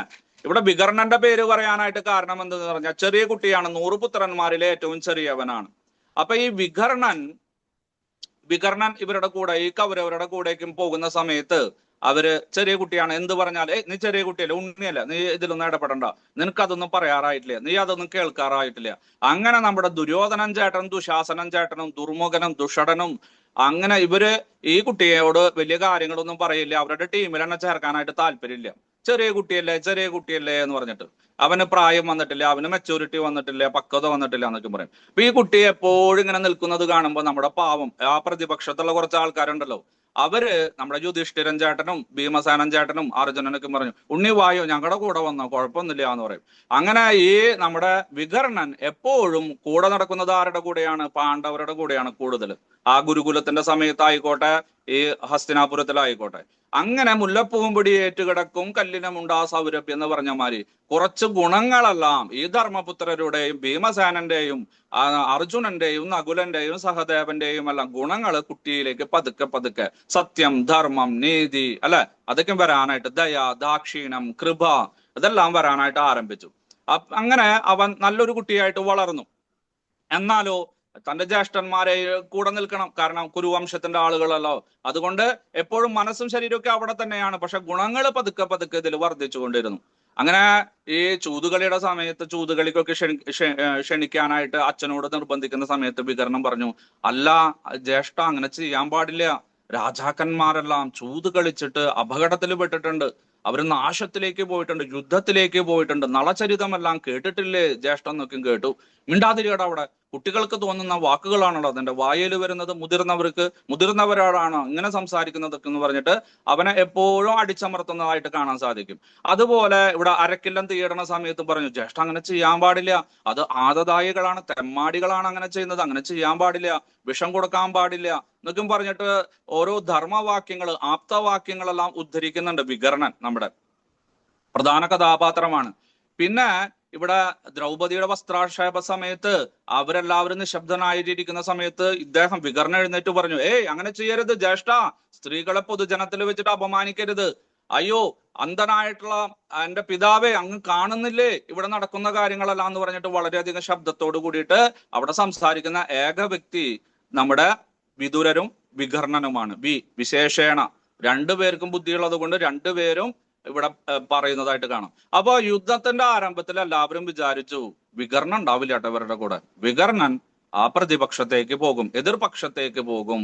അവന്റെ മനസ്സും ശരീരവും എല്ലാം എവിടെയാണ്? അവിടെയാണ്, ധർമ്മത്തിന്റെ പക്ഷത്താണ്. അപ്പൊ അതുകൊണ്ട് ജ്യേഷ്ഠൻ എങ്ങനെ ഉപദേശിക്കുന്ന കാര്യം യുദ്ധത്തിൽ ഈ കുട്ടിക്കൊന്നും താല്പര്യം ഉണ്ടാവില്ല. അഥവാ യുദ്ധം ചെയ്യുന്നുണ്ടെങ്കിൽ പാണ്ഡവരുടെ കൂടെ ആയിരിക്കും എല്ലാം വിചാരിച്ചു. അങ്ങനെ ദുര്യോധനൻ കുട്ടിയോട് ചോദിക്കാനൊന്നും പോയില്ല, അവന്റെ മനസ്സിന് വിഷമം ഉണ്ടാവണ്ടെന്ന് വെച്ചിട്ട്. പക്ഷെ യുദ്ധത്തിന് 2 ദിവസം മുന്നേ വന്നിട്ട് വികർണം പറഞ്ഞു, ജ്യേഷ്ഠ അങ്ങ് എന്തിനാണ് ദുഃഖിതനായിരിക്കുന്നത്? അങ്ങ് ഒന്നുകൊണ്ടും ഭയപ്പെടണ്ട, ഞാനുണ്ട് അങ്ങയുടെ കൂടെ. എന്റെ ശവത്തിൽ ചവിട്ടിയായിരിക്കും അങ്ങയെ വധിക്കുവാനായിട്ട് ഭീമസേനൻ വരുന്നത് എന്നെല്ലാം പറഞ്ഞപ്പോ ദുര്യോധനന്റെ കണ്ണുകളിൽ നിന്ന് അസ്ത്രു ധാരധാരയായിട്ട് ഇങ്ങനെ ഒഴുകാനായിട്ട് ആരംഭിച്ചു. കാരണം മഹാരഥനാണ്, വിശാരദനാണ്. ഈ 100 പേരില് വെറും 11 പേര് മാത്രമേ മഹാരഥന്മാരുള്ളൂ. ഏകോദശ സഹസ്രാണാം, അല്ല 10,000 പേരോട് ഒറ്റയ്ക്ക് യുദ്ധം ചെയ്യാൻ കഴിവുള്ള വീരശൂര പരാക്രമിയായിട്ടുള്ള ആ സർവശാസ്ത്ര വിശാരദനായിട്ടുള്ള 11 പേരിൽ ഒരാളാണ് നമ്മുടെ വികർണൻ. അങ്ങനെ ദ്രോണാചാര്യരോട് പറയുകയാണ്, നിങ്ങളെല്ലാം വിചാരിച്ചല്ലേ വികർണൻ എന്റെ കൂടെ ഉണ്ടാവില്ല എന്ന്. ദേ നിൽക്കണു ആള്, വികർണൻ എന്റെ കൂടെ വന്നിട്ടുണ്ട്. അങ്ങനെ എല്ലാവരെയും എനിക്ക് കെട്ടിപ്പടുക്കുവാനായിട്ട് സാധിച്ചു. എന്തിന്? നമ്മുടെ നകുലന്റെയും സഹദേവന്റെയും അമ്മാവനായിട്ടുള്ള ശല്യ അമ്മാവൻ വരെ എന്റെ കൂടെ ചേർന്നിട്ടുണ്ട്. പാണ്ഡവ പക്ഷത്തു നിന്നും വന്നിട്ട് വിദഗ്ധമായിട്ട് അദ്ദേഹത്തിന് പല പല ആഹാരങ്ങളും പാനീയങ്ങളും സ്ത്രീകളെയൊക്കെ കൊടുത്ത് കുതിര കച്ചവടം നടത്തിയിട്ടാണ് ഇങ്ങോട്ട് കൊണ്ടുവന്നത്. എന്നാലും ഇവിടെ ദ്രോണാചാര്യരോട് പറയാറുണ്ട്, എല്ലാവരും എന്റെ കൂടെയുണ്ട്, അങ്ങ് ഒന്നുകൊണ്ടും പേടിക്കണ്ട, അങ്ങ് നല്ല പോലെ ബുദ്ധി ഉപയോഗിച്ച് ഏകാഗ്രതയോട് കൂടിയിട്ട് വർദ്ധിച്ച വീര്യത്തോട് കൂടിയിട്ട് യുദ്ധം ചെയ്താൽ മതി. അങ്ങനെ സോമദത്തന്റെ പുത്രനായിട്ടുള്ള സൗമദത്തിയും എന്റെ കൂടെയുണ്ട് എന്ന് പറയാണ്. ഭൂരിശ്രവസ് അവന്റെ പേര്, നമ്മുടെ ഭൂരിശ്രവസ് എന്നാണ് നമ്മുടെ സോമദത്തന്റെ പുത്രനായിട്ടുള്ള സൗമദത്തിയുടെ പേര്. അങ്ങനെ ഇവരെല്ലാവരും ഉണ്ട്. കൃപശ്ച, കൃപന്റെ ജനനം അല്ലെ, കൃപന്റെ ജനനം, കൃപശ്ച കൃപാചാര്യരുടെ ജനനവും നേരത്തെ പറഞ്ഞ മാതിരി ഒരു സംഗതിയാണ്. നമ്മുടെ ദ്രോണാചാര്യരുടെ ജനനം പോലെ തന്നെയാണ് കൃപാചാര്യരുടെ ജനനവും. കൃപാചാര്യരുടെ പിതാവായിരുന്നു ശരദ്വാൻ, നമ്മുടെ ഗൗതമ മഹർഷിയുടെ പുത്രൻ. ഗൗതമ മഹർഷിയുടെയും അഹല്യാദേവിയുടെയും കഥയെല്ലാം നിങ്ങൾക്കറിയാം, ത്രേതായുഗത്തിൽ ഉണ്ടായിട്ടുള്ളത് അല്ലെ. അങ്ങനെ ശാപമെല്ലാം കിട്ടി അഹല്യ അവിടെ കല്ലായിട്ടല്ല ഭവിച്ചത്. പലരും വിചാരിക്കാറുണ്ട് കല്ലായിട്ടാണ്. കല്ലിനെ പോലെ, ഏവ എന്നുള്ളൊരു ശബ്ദം ഉപയോഗിക്കുന്നുണ്ട്. ഏവ എന്ന് പറഞ്ഞ പോലെ, കല്ലിനെ പോലെ അവിടെ ആശ്രമമുറ്റത്ത് അവിടെ പൊടിയും മഴയും അല്ലെ, അങ്ങനെ ഋതുഭേദങ്ങളെല്ലാം ചെയ്ത് ഇങ്ങനെ ഒരു ചാക്ക് കെട്ട് പുറത്തിട്ട പോലെ, ഇങ്ങനെ ഒരു ചാക്ക് കെട്ട് ഇങ്ങനെ പുറത്തിട്ട് കഴിഞ്ഞാൽ എന്താ ഉണ്ടാവുക? അങ്ങനെ വർഷങ്ങൾ കഴിയുമ്പോൾ അല്ലെ അതൊരു കല്ലായിട്ട് മാറും, പൊടിപടലങ്ങളും വെള്ളവും അല്ലെ എല്ലാം കൂടിയിട്ട്. അതുപോലെ ഇവിടെ അഹല്യ കല്ലായിട്ട് ഭവിക്കാനായിട്ട് ശാപം കൊടുത്തു. ഇതെല്ലാം കണ്ട് പുത്രനായിട്ടുള്ള ശരദ്വാൻ അവിടെ നിന്ന്, അച്ഛാ എനിക്ക് ഈ ആശ്രമത്തിൽ ജീവിക്കാനായിട്ട് സാധിക്കുന്നില്ല, ഞാൻ പോകട്ടെ എന്ന് പറഞ്ഞ് അവിടെ നിന്ന് പോയിട്ട് ഒരു ആശ്രമമെല്ലാം ഉണ്ടാക്കി അവിടെ ശിഷ്യന്മാരെയെല്ലാം സമ്പാദിച്ച് അവിടെ യാഗങ്ങളും യജ്ഞങ്ങളും പൂജകളും ഹോമങ്ങളും എല്ലാം ചെയ്യാനായിട്ട് ആരംഭിച്ചു. ഇങ്ങനെ ഇദ്ദേഹം യാഗങ്ങളും യജ്ഞങ്ങളും എല്ലാം ചെയ്യുന്നത് കണ്ടപ്പോ ആർക്ക് ഇരിക്കപ്പുറത്തിയില്ലാണ്ടായി? നമ്മുടെ ദേവേന്ദ്രന് അല്ലെ. കാരണം ദേവേന്ദ്രനെ എപ്പോഴും ഭയമാണ്, ഇവരെങ്ങനെ എന്റെ സ്ഥാനമാനങ്ങൾ പോയാലോ ശതക്രതുവായാലോ എന്നൊക്കെ വിചാരിച്ച്. അങ്ങനെ അദ്ദേഹം ഈ 90, 95, 96 രാജസൂയ യാഗങ്ങളും അശ്വമേധ യാഗങ്ങളും എല്ലാം ആയ സമയത്ത് ജാനപതി എന്ന് പറഞ്ഞിട്ടുള്ള, നേരത്തെ ദ്രോണാചാര്യരുടെ ജന്മത്തിന് കാരണമായത് ആരാണ്? ഗൃധാജി. അങ്ങനെ രംഭാമേനക, ഉർവശി, തിലോത്തമ, ഗൃധാജി ഇവരെല്ലാം പരാജയപ്പെട്ടു. അവസാനം ഒരു ജാനപതി എന്ന് പറഞ്ഞിട്ടുള്ള ഒരു പുതിയ അപ്സരസിനെ എല്ലാം ഉണ്ടാക്കിയിട്ട് സർവസുന്ദരിയായിട്ട് ഐറ്റം ഗേൾസ്, നമ്മുടെ ഹിന്ദി സിനിമാ നടിമാരൊക്കെ പോലെ അങ്ങനെ ഒരു സാധനത്തിനെ സൃഷ്ടിച്ചിട്ട് നമ്മുടെ ശരദ്വാന്റെ അടുത്തേക്ക് പറഞ്ഞയച്ചു. നീ എങ്ങനെയെങ്കിലും അദ്ദേഹത്തിന്റെ തപസ്സും അദ്ദേഹത്തിന്റെ ധ്യാനവും യാഗവും എല്ലാം മുടക്കണമെന്ന് പറഞ്ഞു. ശരി, അങ്ങനെ ആകട്ടെ എന്ന് പറഞ്ഞിട്ട് അവള് ഈ ശരദ്വാന്റെ ആശ്രമത്തിന്റെ പരിസരത്തെല്ലാം ഇങ്ങനെ താമസിക്കാനും നൃത്തം ചെയ്യാനും എല്ലാം ആരംഭിച്ചു. ഇടയ്ക്കിടയ്ക്ക് ശരദ്വാൻ നോക്കുന്നുണ്ടായിരുന്നു, ശല്യമൊന്നുമില്ല, അവിടെ താമസിച്ചോട്ടെ, കുഴപ്പമൊന്നുമില്ല എന്ന് പറഞ്ഞു. അങ്ങനെ ഒരു ദിവസം ശരദ്വാൻ യാഗവും യജ്ഞവും എല്ലാം കഴിഞ്ഞ് ക്ഷീണിച്ച് അവശനായിട്ട് കുളിക്കാമെന്ന് കരുതി ഗംഗാനദിയിലേക്ക് പോകുന്ന സമയത്താണ് ആര് അവിടെ കുളിക്കുന്നത്? ഈ ജാനപതി അവിടെ കുളിക്കുന്നത്. അങ്ങനെ അവള് കുളി കഴിയട്ടെ എന്നെല്ലാം വിചാരിച്ച് അങ്ങനെ തീരത്ത് കാത്തു നിന്നു. അവള് അല്പവസ്ത്രധാരിയായിട്ട് നനഞ്ഞ ആ ശരീരത്തോടു കൂടിയിട്ട് അങ്ങോട്ട് വേഗം മുനിയെ കണ്ടപ്പോ കേറി വന്നു. ആ സമയത്ത് പെട്ടെന്ന് അവിടെ ഒരു കുറ്റിക്കാടുണ്ടായിരുന്നു, അതിന്റെ മുള്ളില് ഇവളുടെ വസ്ത്രമെല്ലാം ഉടക്കിയിട്ട് പെട്ടെന്ന് വസ്ത്രമെല്ലാം അഴിഞ്ഞു വീണു. പെട്ടെന്ന് തന്നെ നമ്മുടെ ശരദ്വാന് പിടിച്ചു നിൽക്കാനായിട്ടില്ല. അദ്ദേഹത്തിന്റെ 100 വർഷത്തെ ബ്രഹ്മചര്യം പെട്ടെന്ന് തന്നെ തകർന്നു വന്നു. അദ്ദേഹത്തിന്റെ രേതസ് പെട്ടെന്ന് അവിടേക്ക് വീണ് അവിടെ ഉണ്ടായിരുന്നുള്ള ദർഭപ്പുല്ലിൽ വീണിട്ട് അത് രണ്ടായിട്ട്, ആ 2 ബീജങ്ങളായിട്ട് അവിടെ ആ പൂജാവസ്തുക്കളുടെ അവശിഷ്ടങ്ങളിൽ വീണു. അങ്ങനെ അദ്ദേഹം വേഗം തന്നെ, എന്റെ ബ്രഹ്മചര്യമെല്ലാം നശിച്ചു, എന്റെ പുണ്യമെല്ലാം നഷ്ടപ്പെട്ടു, ഇനി ഞാൻ ഹിമാലയ സ്ഥാനുക്കളിൽ പോയിട്ട് തപസ് ചെയ്യാമെന്ന് പറഞ്ഞ് വേഗം തന്നെ ഗംഗയിൽ പോയിട്ട് ശുദ്ധിയായിട്ട് അദ്ദേഹം ആശ്രമം ഉപേക്ഷിച്ച് അവിടെ നിന്ന് പോയി. അദ്ദേഹത്തിന്റെ ശിഷ്യന്മാരിൽ ഇതെല്ലാം കണ്ടു. ഉടനെ തന്നെ ആകാശവാണി ഉണ്ടായി, ഇതിൽ നിന്ന് 2 കുട്ടികൾ ഉണ്ടാവും, നിങ്ങൾ അവരെ സംരക്ഷിക്കണമെന്ന്, മൃഗങ്ങളിൽ നിന്നും പക്ഷികളിൽ നിന്നെല്ലാം സംരക്ഷിക്കണമെന്ന് പറഞ്ഞു. അങ്ങനെ ആ ശിഷ്യന്മാരെല്ലാം ഈ 2 ബീജങ്ങളെ വേഗം തന്നെ സംരക്ഷിച്ച് ഔഷധങ്ങളും മറ്റുള്ള കാര്യങ്ങളെല്ലാം നൽകി ഉണ്ടായി. അങ്ങനെ 1 വർഷം കഴിഞ്ഞപ്പോൾ ആ ബീജങ്ങളിൽ നിന്ന് 2 കുട്ടികൾ ഉണ്ടായി.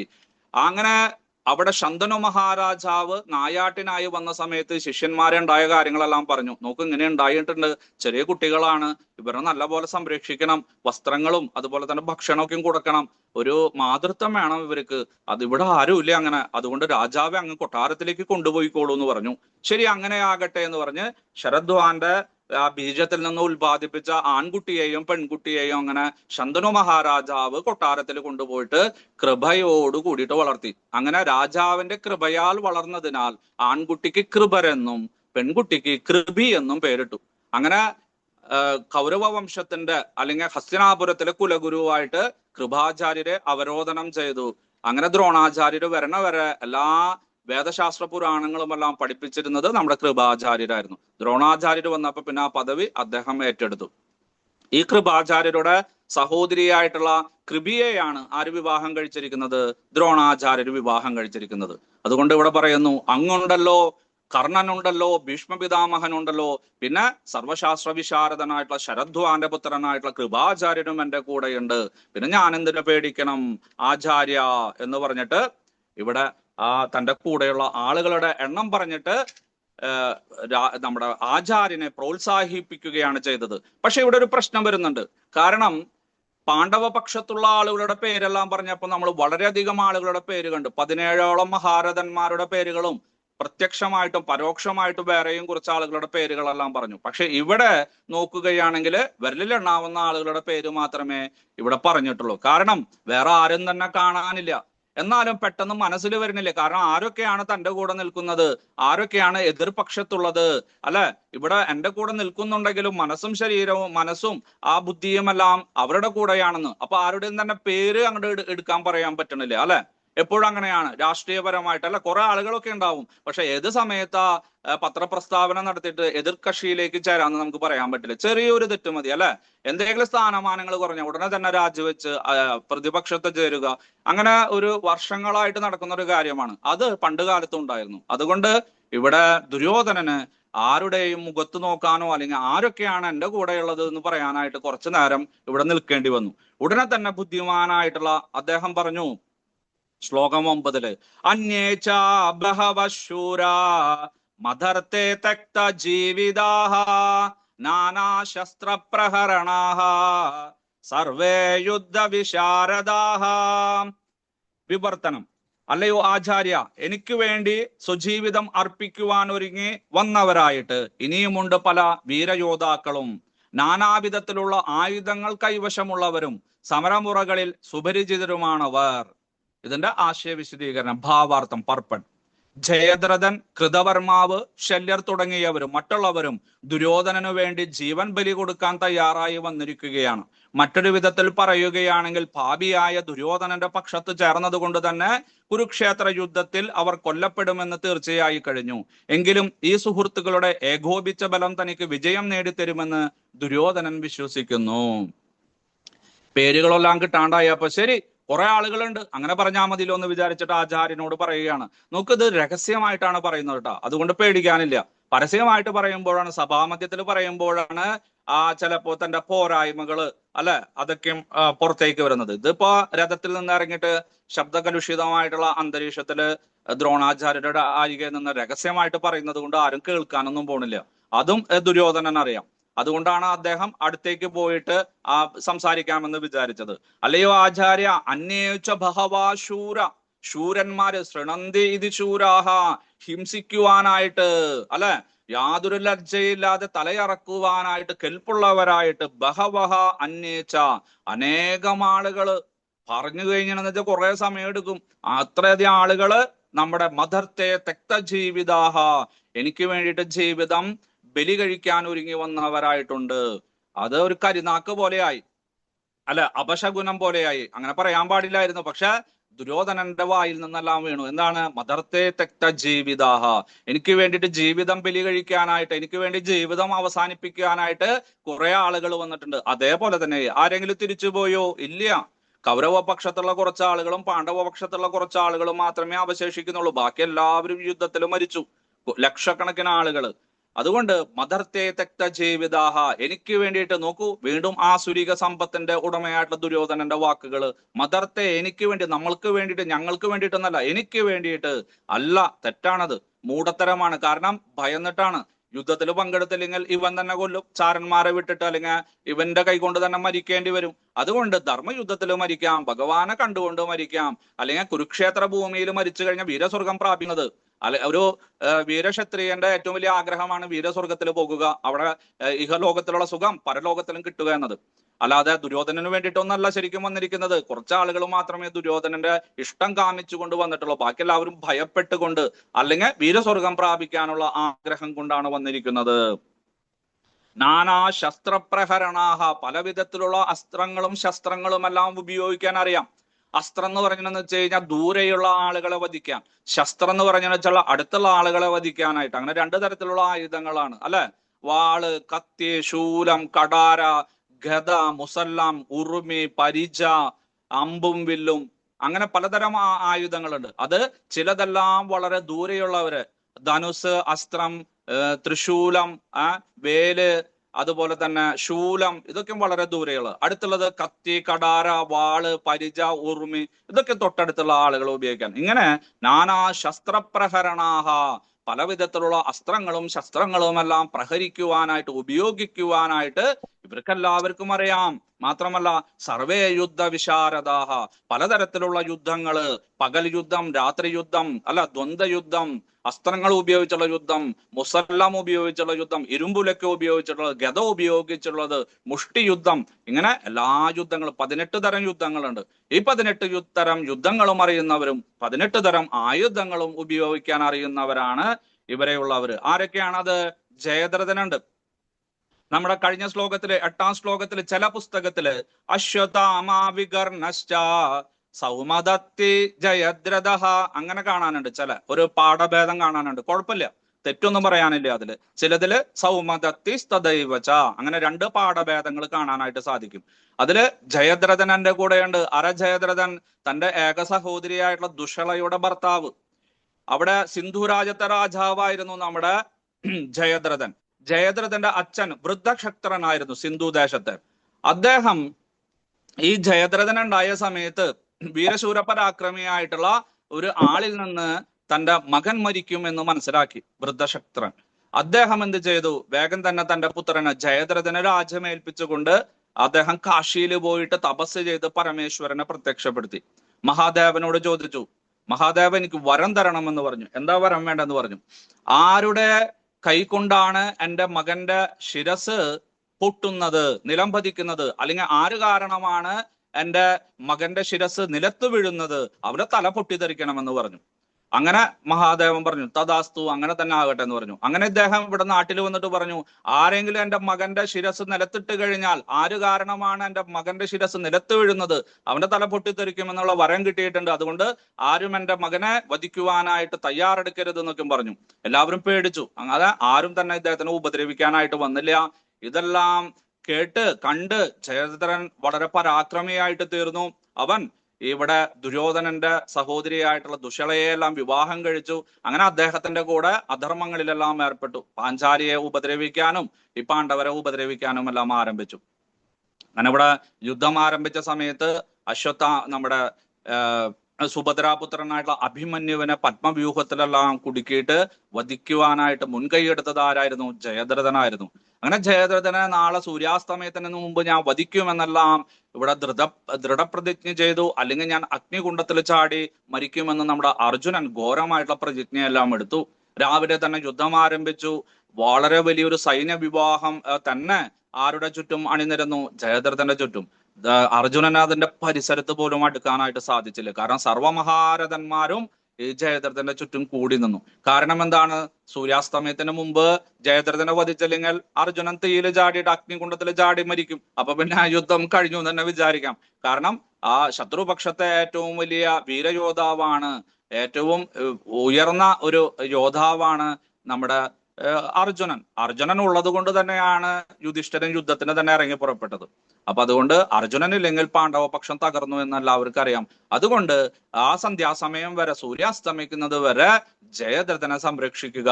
അങ്ങനെ സ്വന്തം ആത്മഹത്യ ചെയ്യാനായിട്ട് അർജുനനെ പ്രേരിപ്പിക്കുക എന്ന ഒരു തന്ത്രത്തിൽ അവർ നിന്നു. അങ്ങനെ കുറെ സമയമായി, ഒരു 4 മണി 5 മണിയായപ്പോ നമ്മുടെ ഗോവിന്ദൻ എന്ത് ചെയ്തു?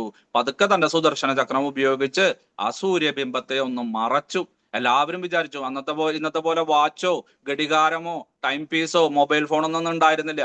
സൂര്യനെ നോക്കിയിട്ടായിരുന്നു യാമങ്ങളും അല്ലെങ്കിൽ ചന്ദ്രനെ നോക്കിയിട്ടായിരുന്നു ആ സമയമെല്ലാം അറിയാമായിരുന്നത്. പിന്നെ കൊട്ടാരങ്ങളിലൊക്കെ ഉണ്ടായിരുന്നു ഘടികാരങ്ങളും നാഴിക സൂചികകളും എല്ലാം. അപ്പൊ എല്ലാവരും വിചാരിച്ചു, ഓ സന്ധ്യാസമയമായി, അതാ സൂര്യന്റെ പ്രഭാവം കുറഞ്ഞു, സൂര്യപ്രകാശം കുറഞ്ഞു, യുദ്ധം നിർത്തേണ്ട സമയമായി എന്ന് വിചാരിച്ചിട്ട് നമ്മുടെ ഭീഷ്മ പിതാമഹൻ ശംഖ് വിളിച്ചു.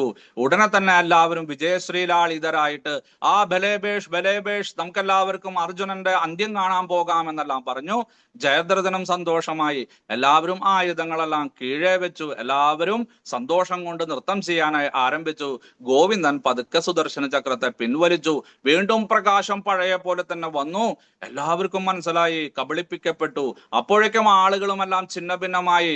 വളരെ വർദ്ധിച്ച വേഗതയിൽ ഗോവിന്ദൻ നമ്മുടെ പാർത്ഥസാരഥി അജയദ്രഥന്റെ മുന്നിൽ കൊണ്ടു നിർത്തിയിട്ട് അർജുന, അവന്റെ തല ആ ബ്രഹ്മശിരസ് ഉപയോഗിച്ച് അറുത്ത് അദ്ദേഹത്തിന്റെ അച്ഛൻ അവിടെ തപസ് ചെയ്യുന്നുണ്ട്, അദ്ദേഹത്തിന്റെ മടിയിൽ കൊണ്ടിടാൻ പറഞ്ഞു. അങ്ങനെ അർജുനൻ തന്റെ അസ്ത്രത്തെ ഉപയോഗിച്ച് തലയിൽ നിന്ന് ആ ശരീരത്തിൽ നിന്ന് വേർപെടുത്തി ആ ശിരസ് വളരെ ദൂരം യാത്ര ചെയ്തതിന് ശേഷം അദ്ദേഹത്തിന്റെ പിതാവായിട്ടുള്ള വൃദ്ധക്ഷത്രത്തിന്റെ മടിയിൽ വീണു. എന്തോ ഒരു സാധനം തേങ്ങ പോലെ, നാളികേരം പോലെ, ഒരു വലിയ ചക്ക പോലെ ഒരു സാധനം എന്റെ വീണൂലോ എന്ന് വിചാരിച്ചിട്ട് എടുത്തു നോക്കിയപ്പോ രക്തം ഇറ്റിട്ട് വീഴുന്ന തന്റെ മകന്റെ മുഖം. പേടിച്ചിട്ട് അദ്ദേഹം നിലത്തേക്ക് എറിഞ്ഞു. ആരാണോ തന്റെ മകന്റെ ശിരസ് ഭൂമിയിൽ പതിപ്പിക്കുന്നത് അവന്റെ തല പൊട്ടിത്തെറിക്കട്ടെ എന്നുള്ള വരം കിട്ടിയിട്ടുണ്ടായിരുന്നു. അങ്ങനെ മകനും മരിച്ചു, അച്ഛന്റെ തലയും പൊട്ടിച്ചിതറി അച്ഛനും മരിച്ചു. അതാണ് ആദ്യം. അങ്ങനെ വീരശൂര പരാക്രമിയായിട്ടുള്ള മഹാരഥനാണ് ജയദ്രഥൻ, സിന്ധു രാജ്യത്തെ രാജാവാണ്. അദ്ദേഹം ഒരു അശ്വഹുനി സൈന്യത്തെ കൊണ്ടുവന്നിട്ടുണ്ട്. അദ്ദേഹം ഉണ്ടല്ലോ. പിന്നെ ആരാണ്? കൃതവർമാവ്. ഭഗവാന്റെ ആ ദ്വാരകയിൽ നിന്ന് കൃതവർമാവ് വന്നിട്ടുണ്ട്, അദ്ദേഹമുണ്ട്. അതുപോലെ തന്നെ നകുലൻ, സഹദേവൻ, അവരുടെ അമ്മയായിട്ടുള്ള മാതിരിയുടെ സഹോദരനായിട്ടുള്ള ശല്യരും വന്നിട്ടുണ്ട്. പിന്നെയും കുറെ ആളുകളുണ്ട്. അവരുടെ പേരുകളെല്ലാം നമുക്ക് മഹാഭാരതത്തിൽ കാണാനായിട്ട് സാധിക്കും. ഇപ്രകാരം അനേകം ആളുകള് എനിക്ക് വേണ്ടിയിട്ട്, നമ്മുടെ ശകുനി, ദുശാസനൻ, ത്രിഗർത്തൻ, ഇവരെല്ലാവരുമുണ്ട്. ഇങ്ങനെയുള്ള കുറെ മഹാരഥന്മാര് നമ്മുടെ കൂടെ യുദ്ധം ചെയ്യുവാനായിട്ട് വന്നിട്ടുണ്ട് ആചാര്യ എന്നെല്ലാം പറഞ്ഞു. എന്നിട്ട് പറഞ്ഞു, എനിക്ക് അങ്ങയോട് ഒരു കാര്യം പറയാനുണ്ട്, വളരെ രഹസ്യമാണ്, അത് അങ്ങ് എനിക്ക് വേണ്ടിയിട്ട് കാത്തു സംരക്ഷിച്ചു തരണം എന്ന് പറഞ്ഞു. എന്താണ് പറയാൻ പോകുന്നത്? ശ്ലോകം 10. അപര്യാപ്തം തദസ്മാകം ഫലം ഭീഷ്മാഭിരക്ഷിതം പര്യാപ്തം തിദമേധേഷാം ഫലം ഭീമാഭിരക്ഷിതം. വിവർത്തനം: അളവറ്റതാണ് നമ്മുടെ സൈന്യബലം. പിതാമഹനായ ഭീഷ്മ പിതാമഹനാൽ സുരക്ഷിതവുമാണത്. എന്നാൽ ഭീമസേനൻ രക്ഷിച്ചു പോരുന്ന പാണ്ഡവ സൈന്യമാകട്ടെ വളരെ പരിമിതമാണ്. ഇതിന്റെ ആശയ വിശദീകരണം. ഭാവാർത്ഥം എഴുതിയ അഭയ് ചരണാരവിന്ദ് ഭക്തി വേദാന്ത സ്വാമി പ്രഭുപാദ് മഹാരാജ് കി ജയ്.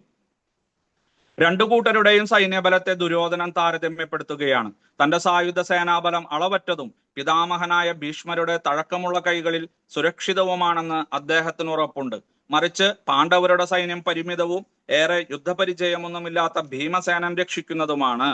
ഭീഷ്മരോടൊത്തു നോക്കുമ്പോൾ ഭീമസേനൻ വെറും നിസ്സാരനാണ്.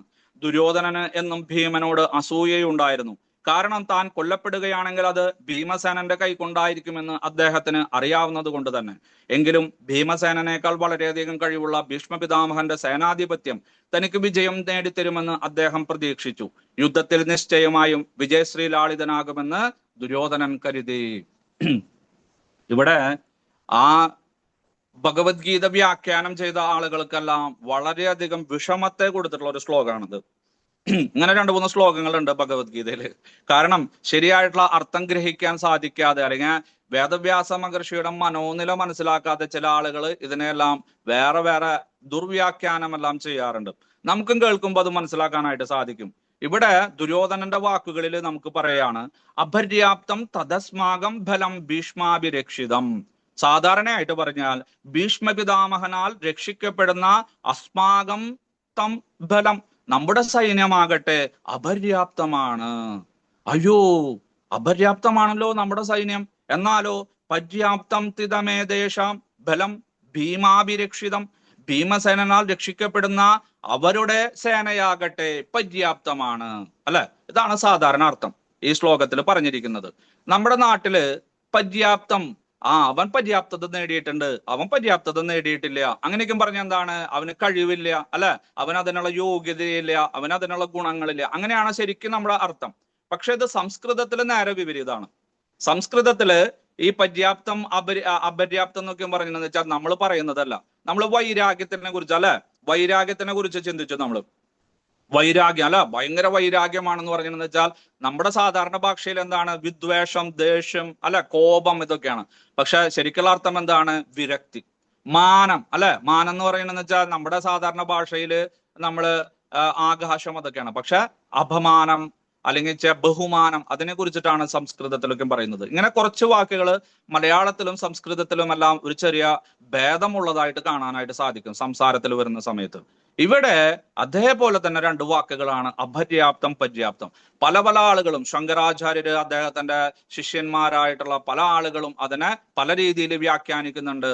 നമ്മുടെ പ്രഭുപാദരും അദ്ദേഹത്തിന്റെ ഗുരുവായിട്ടുള്ള ഭക്തി സിദ്ധാന്ത സരസ്വതി ഗോസ്വാമി മഹാരാജും അതുപോലെ തന്നെ സപ്തഗോസ്വാമിയായിട്ടുള്ള ഭക്തി വിനോദ് ഠാക്കൂർ മഹാരാജും എല്ലാം വേറെ രീതിയിലാണ് വ്യാഖ്യാനിച്ചിരിക്കുന്നത്. ഇവിടെ അപര്യാപ്തം എന്ന് പറഞ്ഞാൽ അപരിമിതം, ഇൻമെഷറബിൾ, അളക്കാൻ സാധിക്കാത്തത്, അളവറ്റത്, അതാണ് ശരിക്കും അതിന്റെ അർത്ഥം. നിരുക്തത്തിൽ പറഞ്ഞിരിക്കുന്നത് അപര്യാപ്തം എന്ന് പറഞ്ഞാൽ എന്താണ്, അളവറ്റതാണ്. ഇനി ആ അർത്ഥത്തിൽ നോക്കുകയാണെങ്കിൽ അളവറ്റതാണ് ഭീഷ്മ പിതാമഹനാൽ സേവിക്കുന്ന, രക്ഷിക്കുന്ന നമ്മുടെ സൈന്യം. അപ്പൊ നല്ല അർത്ഥമായി, അല്ലെ. പര്യാപ്തം പരിമിതമാണ്, വലിയ ഗുണങ്ങളോ അല്ലെങ്കിൽ വലിയ വലിയ കാര്യങ്ങളോ ഒന്നും ഇല്ലാത്തതാണ്, പരിമിതമാണ്, മെഷറബിൾ ആണ്, അളക്കാൻ സാധിക്കുന്നതാണ്. പര്യാപ്തമാണ് ഭീമസേനാൽ രക്ഷിക്കപ്പെടുന്ന പാണ്ഡവ സൈന്യം. ഇപ്പൊ കുഴപ്പമില്ല. നോക്കൂ, അതാണ് ശരിയായിട്ടുള്ള രീതിയിലുള്ള പുസ്തകങ്ങൾ വായിച്ചാൽ മാത്രമേ നമുക്ക് അതിന്റെ ശരിയായിട്ടുള്ള അർത്ഥം, അല്ലെങ്കിൽ നമ്മൾ തെറ്റിദ്ധരിക്കപ്പെടും. വേറൊരു ആചാര്യൻ ഇവിടെ അടുത്ത് വന്നിട്ട് ക്ലാസ് ഉണ്ടായി. അപ്പൊ അദ്ദേഹം പറയാണ്, അപര്യാപ്തം തദസ്മാകം ഫലം ഭീമാഭിരക്ഷിതം. അങ്ങനെയാ വായിക്കേണ്ടത്. ഭീഷ്മാഭിരക്ഷിതം എന്ന് നിങ്ങൾ വായിക്കാൻ പാടില്ല. ആദ്യത്തെ പകുതിയും രണ്ടാമത്തെ പകുതിയും ചേർത്ത് വായിക്കണം, രണ്ടാമത്തെ പകുതിയും ഒന്നാമത്തെ പകുതിയും ചേർത്ത് വായിക്കണം. തെറ്റുപറ്റിയതാണെന്നൊക്കെയാണ് ആളുകൾ പറയുന്നത്. അല്ല, വേദവ്യാസ മഹർഷിക്കും തെറ്റുപറ്റിയിട്ടില്ല, ആർക്കും തെറ്റുപറ്റിയിട്ടില്ല. തെറ്റുപറ്റിയത് ആർക്കാ? നമ്മൾക്കാ. എന്തുകൊണ്ട്? ശരിയായിട്ടുള്ള ഗുരുശിഷ്യ പരമ്പരയിൽ കൂടെ വരുന്ന ആ പുസ്തകങ്ങൾ വായിക്കാത്തത് കൊണ്ട്. അപ്പൊ ഇവിടെ ശരിക്കും അതാണ് അർത്ഥം. അപര്യാപ്തം തദസ്മാകം ഫലം ഭീഷ്മാഭിരക്ഷിതം. ഭീഷ്മ പിതാമഹനാൽ സംരക്ഷിക്കപ്പെടുന്ന നമ്മുടെ സൈന്യമാകട്ടെ അപരിമിതമാണ് ആചാര്യ, അളവറ്റതാണ്, എണ്ണിയാൽ ഒടുങ്ങാത്തതാണ്. കാരണം 11 അക്ഷൗഹിണി സേനയുണ്ട്. കാരണം ദുര്യോധന ഒരിക്കലും അങ്ങനെ പറയില്ല. തന്റെ സൈന്യത്തെ കുറിച്ച് ആരെങ്കിലും കുറവ് പറയൂ? പ്രത്യേകിച്ച് ദുര്യോധനനെ പോലുള്ള ഒരു രാഷ്ട്രതന്ത്രജ്ഞൻ, കുശാഗ്ര ബുദ്ധിക്കാരൻ, കുരുട്ട് ബുദ്ധിക്കാരൻ എപ്പോഴെങ്കിലും പറയുന്നത് നിങ്ങൾ വിചാരിക്കുന്നുണ്ടോ? ഇല്ല, ഒരിക്കലും പറയില്ല. പര്യാപ്തം തിതമേദേശാം ഫലം ഭീമാഭിരക്ഷിതം. അല്ലെ, എപ്പോഴും തന്റെ വർഗശത്രുവായിട്ടുള്ള, തന്റെ നിത്യവൈരിയായിട്ടുള്ള ഭീമസേനനെ എവിടെയൊക്കെയാണ് ഇൻസൾട്ട് ചെയ്യാൻ പറ്റുന്നത് അവിടെയെല്ലാം നമ്മുടെ ദുര്യോധനൻ അവനെ ഇൻസൾട്ട് ചെയ്യുന്നതായിട്ട് കാണാനായിട്ട് സാധിക്കും. നമ്മുടെ ഭീമസേനൻ രക്ഷിക്കപ്പെടുന്ന പാണ്ഡവ സൈന്യല്ലേ, അത് പര്യാപ്തമാണ് ആചാര്യ. അങ്ങ് എപ്പോഴും പറയാറില്ലേ, ഭീമസേനനെ കണ്ടുപിടിക്ക്, ഭീമസേനനെ കണ്ടുപിടിക്ക്. ദുര്യോധന, നീ എന്താടാ ഇങ്ങനെ മടയനായിട്ട് ബുദ്ധി കെട്ടവനായിട്ട് ഇരിക്കുന്നത്? അവനെ കണ്ടുപിടിക്കടാ, അവന്റെ എന്തൊക്കെയാ ചെയ്യുന്നത് അവിടെ ഗദായുദ്ധം, നീ അതിന്റെ പകുതിയെങ്കിലും ചെയ്യേ എന്നെല്ലാം പറഞ്ഞ് എപ്പോഴും ഗുരുകുലത്തിൽ വെച്ചിട്ട് ദുര്യോധനനെ ഉപദേശിക്കാറുണ്ട്. എപ്പോഴും താരതമ്യം ആരെ ചെയ്യുന്നത്? ഭീമസേനനെ. അങ്ങനെ എപ്പോഴും ഒരു വൈരിയായിട്ട്, മനസ്സിൽ ഏറ്റവും കൂടുതൽ വിദ്വേഷം, കോപം ആരോടാണ്? നമ്മുടെ ഭീമസേനനോട്. അതുകൊണ്ട് എപ്പോഴൊക്കെയാണ് അദ്ദേഹത്തിന് ഉപദ്രവിക്കാൻ അവസരം കിട്ടുന്നത്, അപമാനിക്കുവാനായിട്ട് അവസരം കിട്ടുന്നത്, അപ്പോഴേക്കും ഭീമസേനന്റെ വാക്കുകൾ അവിടെ ഉപയോഗിക്കുന്നതായിട്ട് കാണാൻ സാധിക്കും. ഇവിടെ ഭീഷ്മ പിതാമഹന്റെ വാക്ക് പറഞ്ഞു. അങ്ങനെയാണെങ്കിൽ ദൃഷ്ടദ്യുമ്നന്റെ, സർവ്വസൈന്യാധിപനായിട്ടുള്ള ദൃഷ്ടദ്യുമ്നന്റെ പേരല്ല ഇവിടെ പറയേണ്ടത്. എങ്ങനെയാണെങ്കിൽ ഇവിടെ രക്ഷകനെ കുറിച്ചിട്ടാണ് പറയുന്നത്. രക്ഷിതം, രക്ഷകൻ. രക്ഷൻ എന്ന് പറഞ്ഞു വെച്ചാൽ ഉപസൈന്യാധിപൻ. പണ്ട് കാലത്ത് സർവ്വസൈന്യാധിപന്റെ സഹായിയായിട്ട് വർത്തിക്കുന്ന ഒരാളുടെ പേരാണ് രക്ഷകൻ. നമ്മുടെ പ്രധാനമന്ത്രി, ഉപപ്രധാനമന്ത്രി, രാഷ്ട്രപതി, ഉപരാഷ്ട്രപതി, മുഖ്യമന്ത്രി, ഉപമുഖ്യമന്ത്രി, അല്ലെ, principal, vice principal, president, vice president, ഇങ്ങനെയൊക്കെ പറയുന്ന ഒരു രണ്ടാമത്തെ ഒരു സംരക്ഷകൻ, അല്ലെങ്കിൽ രണ്ടാമത് നിൽക്കുന്ന പ്രധാന പദവി, അതാണ്. ഇപ്പൊ സർവ്വസൈന്യാധിപൻ ഭീഷ്മ പിതാമഹനാണ്. അപ്പൊ ഇവരെല്ലാവരും ചോദിച്ചു, അല്ലയോ ഭീഷ്മ പിതാമഹ, അങ്ങ് സർവ്വസൈന്യാധിപനാണ്, 11 സൈന്യാധിപന്മാരുണ്ട് ഓരോരോ അശ്വഹിണി സേനയ്ക്കും. ഇനി അങ്ങയെ സഹായിക്കാനായിട്ട് അങ്ങയുടെ നിർദ്ദേശങ്ങളെല്ലാം ആളുകളിലേക്ക് എത്തിക്കാൻ വേണ്ടിയിട്ട് ഒരു സഹായിയെ ആവശ്യമില്ലേ? അല്ലെ? കാരണം എവിടെ നോക്കിയാലും രണ്ടാമത് നിൽക്കുന്ന ആളുകളാണ് എല്ലാ കാര്യങ്ങളും അറേഞ്ച് ചെയ്യുന്നത്. ഏറ്റവും മുകളിലുള്ള ആളുകൾ ഒരു total supervision, overall supervision, sign ചെയ്യുക, അങ്ങനെയുള്ള കാര്യങ്ങളൊക്കെ ചെയ്യാറുള്ളൂ. അപ്പൊ അതുകൊണ്ട് അങ്ങക്ക് ആരുടെയെങ്കിലും സഹായം വേണ്ട, ഞാൻ സർവശാസ്ത്ര വിശാരദനാണ്, കേമനാണ്, എനിക്ക് നിങ്ങളുടെ ആരുടെയും സഹായം വേണ്ട എന്ന് പറഞ്ഞു. അതുകൊണ്ട് കൗരവ സൈന്യത്തിന്റെ സർവ്വസൈന്യാധിപനും ഉപസൈന്യാധിപനും ആര് തന്നെയാണ്? ഭീഷ്മ പിതാമഹനാണ്. ഇവിടെ ദൃഷ്ടദ്യുമ്നനോട് ചോദിച്ചു, നമ്മുടെ ഭീമസേനന് ആരിനെ ആക്കാനായിരുന്നു ആഗ്രഹം? നമ്മുടെ ശിഖണ്ഡീനെ ആക്കാനായിരുന്നു. കാരണം ഭീഷ്മ പിതാമഹൻ സർവ്വസൈന്യാധിപനാണെന്ന് അവിടെ അറിഞ്ഞപ്പോൾ അദ്ദേഹത്തിനെ വധിക്കുവാനായിട്ട് രൂപം കൊണ്ട് ജനിച്ചിട്ടുള്ള അംബയുടെ രണ്ടാമത്തെ ജന്മമായിട്ടുള്ള ശിഖണ്ഡിയെയായിരുന്നു സർവ്വസൈന്യാധിപനായിട്ട് പാണ്ഡവ പക്ഷത്ത് നിയമിക്കാനായിട്ട് ഭീമസേനനും നകുലനും സഹദേവനുമെല്ലാം ആഗ്രഹിച്ചത്. പല പല ആളുകളും അദ്ദേഹത്തിന് തന്നെയാണ് നാമനിർദ്ദേശം ചെയ്തത്, അല്ലെ? മേയർ ആവാനായിട്ട് കുറെ ആളുകളുടെ നാമനിർദ്ദേശം ചെയ്തു, പക്ഷെ ഔദ്യോഗികമായിട്ട് ഒരാളുടെ പേര് നിർദ്ദേശിച്ചു. അതുപോലെ ഇവിടെ ഗോവിന്ദൻ പറഞ്ഞു, അദ്ദേഹം വേണ്ട, കാരണം പൊതുജനത്തിന് താല്പര്യമില്ല, അദ്ദേഹം സ്ത്രീ ആയിട്ട് ജനിച്ചതാണ്, പിന്നീട് പുരുഷനായിട്ട് ചേർന്നതാണ്, അത് നമ്മുടെ ഔദ്യോഗിക പദവിക്ക് ചേർന്നതല്ല. ശരി, അപ്പൊ അതുകൊണ്ട് ജനഹിതത്തിനായിട്ട് വേണം, ജനങ്ങളുടെ സാധാരണക്കാരുടെ മനസ്സിൽ ഹൃദയം നേടുന്ന ഒരാളായിരിക്കണം സർവ്വസൈന്യാധിപൻ. അത് അദ്ദേഹത്തിന്റെ തന്നെ സഹോദരനായിക്കോട്ടെ, അദ്ദേഹത്തിന്റെ കുടുംബത്തിൽ നിന്ന് ആയിക്കോട്ടെ, അപ്പൊ പിന്നെ വിരോധം ഉണ്ടാവില്ലല്ലോ. അങ്ങനെ ബുദ്ധിമാനായിട്ടുള്ള ഗോവിന്ദൻ ദൃഷ്ടദ്യുമ്നനായാണ് അഗ്നിയുടെ പര്യായമായിട്ടുള്ള, അല്ലെങ്കിൽ അഗ്നിയുടെ തന്നെ അവതാരമായിട്ടുള്ള ദൃഷ്ടദ്യുമ്നനെയാണ് സർവ്വസൈന്യാധിപനായിട്ട് നിയമിച്ചത്. അതിൽ ചെറിയ ഭീമസേനനൊക്കെ ചെറിയൊരു വിഷമമൊക്കെ ഉണ്ടായിരുന്നു. അപ്പൊ ഭീമസേനനോട് പറഞ്ഞു, ഒരു കാര്യം ചെയ്യുമെന്ന് വെച്ചാ, നീയെ ഈ ദൃഷ്ടദ്യുമ്നനെ സഹായിക്കാനായിട്ട് ഉപസൈന്യാധിപനായിട്ട് നീയാ നിന്നോളൂ, അപ്പൊ നിന്റെ വിഷമെല്ലാം മാറിക്കോളൂ എന്ന് പറഞ്ഞു. അങ്ങനെ ഇവിടെ സർവ്വസൈന്യാധിപൻ ദൃഷ്ടദ്യുമ്നനും ഉപസൈന്യാധിപൻ ഭീമസേനനുമായി. അതാണ് ഇവിടെ രക്ഷകൻ ഭീമസേനൻ എന്ന് പറഞ്ഞിരിക്കുന്നത്.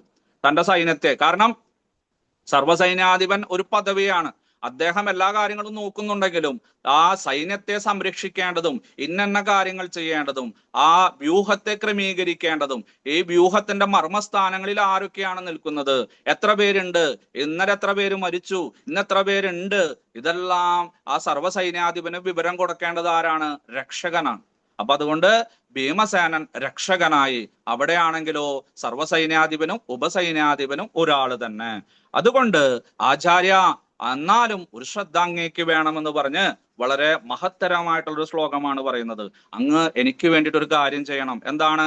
അയനേഷു ച സർവേഷു യഥാഭാഗമവസ്ഥിതാഃ ഭീഷ്മമേവാഭിരക്ഷന്തോ ഭവന്താ സർവ ഏവ ഹി. വിവർത്തനം: അല്ലയോ ആചാര്യ, സൈന്യവ്യൂഹത്തിൽ മർമ്മസ്ഥാനങ്ങളിൽ ഉറച്ചു നിന്നുകൊണ്ട് നിങ്ങൾ ഓരോരുത്തരും ഭീഷ്മ പിതാമഹന് പരിപൂർണ പിന്തുണ നൽകണം. ഈ ശ്ലോകത്തിന്റെ ആശയ വിശദീകരണം, ഭാവാർത്ഥം, പർപ്പട്ട്. താൻ ഭീഷ്മ പിതാമഹനെ പുകഴ്ത്തി പറഞ്ഞത് മറ്റുള്ളവരെ അവഗണിക്കുകയായി കരുതുമെന്ന് സംശയിച്ച് ദുര്യോധനൻ സ്വാഭാവികമായ നയചാതുര്യത്തോടെ സന്ദർഭാനുസൃതമായി ചുവടുമാറുന്നു. സർവോത്കൃഷ്ടനായ സർവ്വസൈന്യാധിപൻ തന്നെയാണ് ഭീഷ്മ പിതാമഹൻ. എങ്കിലും വൃദ്ധനാണ് അദ്ദേഹം. അദ്ദേഹത്തിന്റെ രക്ഷയിൽ എല്ലാവരും സവിശേഷം ശ്രദ്ധിക്കണം. അദ്ദേഹം യുദ്ധത്തിൽ ഏർപ്പെട്ടിരിക്കെ തക്കം നോക്കി മറ്റൊരു വശത്തു നിന്നും ശത്രുക്കൾ ആക്രമണം നടത്തിയേക്കാം. അങ്ങനെ വ്യൂഹം ഭേദിച്ചേക്കാവുന്ന മർമ്മസ്ഥാനങ്ങളിലെല്ലാം നമ്മുടെ ഭീഷ്മ പിതാമഹനെ ആശ്രയിച്ചാണ് ഇരിക്കുന്നത്. ദുര്യോധനന് പൂർണ്ണ വിശ്വാസം ഉണ്ടായിരുന്നു. അദ്ദേഹത്തിന്റെയും ദ്രോണാചാര്യരുടെയും പൂർണ്ണ സഹായം തനിക്കുണ്ടാവുമെന്ന് അയാൾക്കറിയാമായിരുന്നു.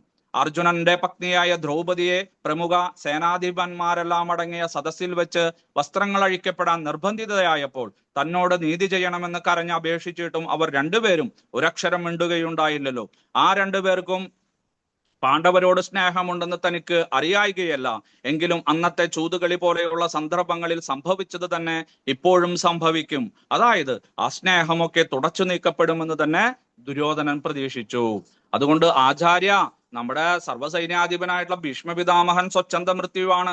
അദ്ദേഹം പണ്ട് കാലത്ത് കുറെ യുദ്ധങ്ങളിലെല്ലാം ഏർപ്പെട്ടിട്ടുണ്ട്, ശരിയാണ്. പക്ഷെ ഇപ്പൊ വൃദ്ധനായിരിക്കുന്നു. ഇപ്പൊ അദ്ദേഹത്തിന് ഓർമ്മയോ ആ കൈകരുത്തോ അല്ലെങ്കിൽ കൈവേഗതയോ ഒന്നും ഇല്ല. അതുകൊണ്ട് അയനേഷു ച സർവേഷു യഥാഭാഗം അവസ്ഥിതാഃ, അദ്ദേഹം പറഞ്ഞ സ്ഥലത്ത് തന്നെ നിങ്ങൾ നിൽക്കണം. നിങ്ങളുടെ ഇഷ്ടത്തിനനുസരിച്ച് മാറാൻ പാടില്ല, അല്ലെ? അദ്ദേഹത്തിന് തെറ്റുപറ്റിയതാണ്, അവിടെയല്ല നിൽക്കേണ്ടത്, ഇവിടെയാണ് നിൽക്കേണ്ടത് എന്ന് വെച്ച് സ്വയം തീരുമാനമെടുക്കരുത്. അദ്ദേഹം മർമ്മസ്ഥാനങ്ങളിൽ എവിടെയാണ്, അഭ്യൂഹത്തിന്റെ എവിടെയാണ് നിൽക്കേണ്ടത്? ഇടതുഭാഗത്താണോ വലതുഭാഗത്താണോ, കൊക്കിലാണോ ചിറകിലാണോ കാലിലാണോ, അല്ലെങ്കിൽ നാഗത്തിന്റെ ഫണത്തിലാണോ, നടുഭാഗത്താണോ കീഴ്ഭാഗത്താണോ, എവിടെയാണെന്ന് വെച്ചാൽ അവിടെ നിൽക്കണം. നമ്മുടെ ഇഷ്ടത്തിനനുസരിച്ച് മാറാൻ പാടില്ല. കാരണം അദ്ദേഹത്തിന്റെ പ്ലാൻ എല്ലാം തെറ്റിപ്പോവും, അല്ലെ? വലിയ വലിയ പരിപാടികളിൽ ഇപ്പോ രഥയാത്ര, ശ്രീകൃഷ്ണ ജയന്തി, അല്ലെങ്കിൽ തുളസി വിവാഹം, ഗോവർദ്ധന പൂജ, ആ സമയത്തൊക്കെ കുറെ ആളുകൾ വരും. അപ്പൊ നമ്മുടെ നാമഘട്ട ലീഡർ അല്ലെങ്കിൽ നമ്മുടെ പൈതൽ പ്രഭു പറയും, പ്രഭു ഇന്ന സ്ഥലത്ത് നിൽക്കണം, ഗോപാലകൃഷ്ണ പ്രഭു അവിടെ നിൽക്കണം, മാതാജി ഇവിടെ നിൽക്കണം എന്നൊക്കെ പറയും. അങ്ങനെ അദ്ദേഹം പോയിട്ട് നമ്മൾ വിചാരിക്കുകയാണ്, പ്രഭുവിനെ അറിവില്ലായ്മ കൊണ്ടാണ്, ഞാനാണ് അവിടെ നിൽക്കേണ്ടത്, അവിടെയാണ് കൂടുതൽ ആൾക്കാർ വരാം, എന്റെ ക്യാമത്തരൊക്കെ അവിടെ നടപ്പിലാക്കാൻ പറ്റുള്ളൂ എന്നൊക്കെ വിചാരിച്ച അദ്ദേഹത്തിന്റെ നിർദ്ദേശങ്ങളെ അവഗണിച്ച് നമ്മൾ തിരസ്കരിച്ചുകൊണ്ട് നമ്മൾ ആ സ്ഥലത്ത് നിൽക്കും. പക്ഷെ അദ്ദേഹത്തിന് അറിയാം നമ്മുടെ ആ പ്രവൃത്തിയുടെ മൂല്യം, അല്ലെങ്കിൽ നമ്മുടെ എക്സ്പീരിയൻസ് അദ്ദേഹത്തിന് നമ്മളെക്കാളും കൂടുതൽ അറിയാം. അതുകൊണ്ടാണ് നമ്മൾ ആ സ്ഥലത്ത് നിർത്തിയിരിക്കുന്നത്. പക്ഷെ നമ്മുടെ തന്നിഷ്ടത്തിനനുസരിച്ചിട്ട് അവിടെ പോയി കഴിഞ്ഞാൽ ആ പരിപാടി ആകെ അലങ്കോലമാവും, അല്ലെ? കാരണം എന്താണ്? ഒരു എക്സ്പീരിയൻസ് ഇല്ലാത്ത ആളുകളെ നിങ്ങൾ ആ സ്ഥലത്ത് കൊണ്ട് നിർത്തും, നിങ്ങൾ അവിടെ നിന്ന് ഇവിടേക്ക് മാറും, ആളുകളുമായിട്ട് സംസാരിക്കാം, ആളുകളുടെ പ്രശംസയെല്ലാം ഏറ്റുവാങ്ങാമെന്നെല്ലാം വിചാരിച്ച് തനിഷ്ടപ്രകാരം നമ്മുടെ ഇഷ്ടത്തിനനുസരിച്ചിട്ട് അവിടെ ഇവിടേക്ക് മാറി കഴിഞ്ഞാൽ എന്താണ്? പ്രസാദ വിതരണം അലങ്കോലത്തിലാക്കും, ചിലപ്പോൾ അലങ്കാരം പ്രശ്നത്തിലാവും, അല്ലെങ്കിൽ പ്രീച്ചിങ്, അല്ലെങ്കിൽ ബുക്ക് സ്റ്റാള് എല്ലാം തകിടം മറിയും. അതുകൊണ്ട് എപ്പോഴും ഒരു ലീഡർ പറയുന്നത് ആ ഒരു സ്വമനസാലെ അർപ്പണ ബുദ്ധിയോട് കൂടിയിട്ട് സ്വീകരിക്കുകയാണ് ഒരു വ്യക്തിയുടെ ഏറ്റവും വലിയ ലക്ഷണം. അതാണ് ഒരു ഭക്തന്റെ ലക്ഷണം. ലീഡർ എന്ത് തന്നെ പറഞ്ഞോട്ടെ, അല്ലെങ്കിൽ ഗുരു എന്ത് തന്നെ പറഞ്ഞോട്ടെ, അത് സ്വമനസാലെ ചെയ്യുക. അതിനെ വ്യാഖ്യാനിക്കാനോ അല്ലെങ്കിൽ അത് തെറ്റാണെന്നോ ഒന്നും പറയാൻ പോകണ്ട. അതുപോലെ സർവ്വസൈന്യാധിപനായിട്ടുള്ള നമ്മുടെ ഭീഷ്മ പിതാമഹൻ എന്താണ് പറയുന്നത്, അത് തെറ്റാണെങ്കിലോ ശരിയാണെങ്കിലോ നമുക്ക് എല്ലാവർക്കും അത് അംഗീകരിക്കണം കേട്ടോ. ആചാര്യ, അങ്ങും നല്ല സേനാധിപനാണ്, അറിയാം. എന്നാലും നമുക്ക് ഈ ഒരു സന്ദർഭത്തിൽ എല്ലാവരും ഒറ്റക്കെട്ടായിട്ട് നിൽക്കണം. ഭീഷ്മമേവാഭിരക്ഷന്തോ ഭവന്ത സർവ ഏവഹി. നമുക്കെല്ലാവർക്കും കൂടിയിട്ട് ആ ഭീഷ്മ പിതാമഹനെ നമുക്ക് സംരക്ഷിക്കണം. കാരണം എന്താണ്? എല്ലാവരും അദ്ദേഹത്തിന്റെ പതനമാണ് ആലോചിച്ചു കാണുന്നത്.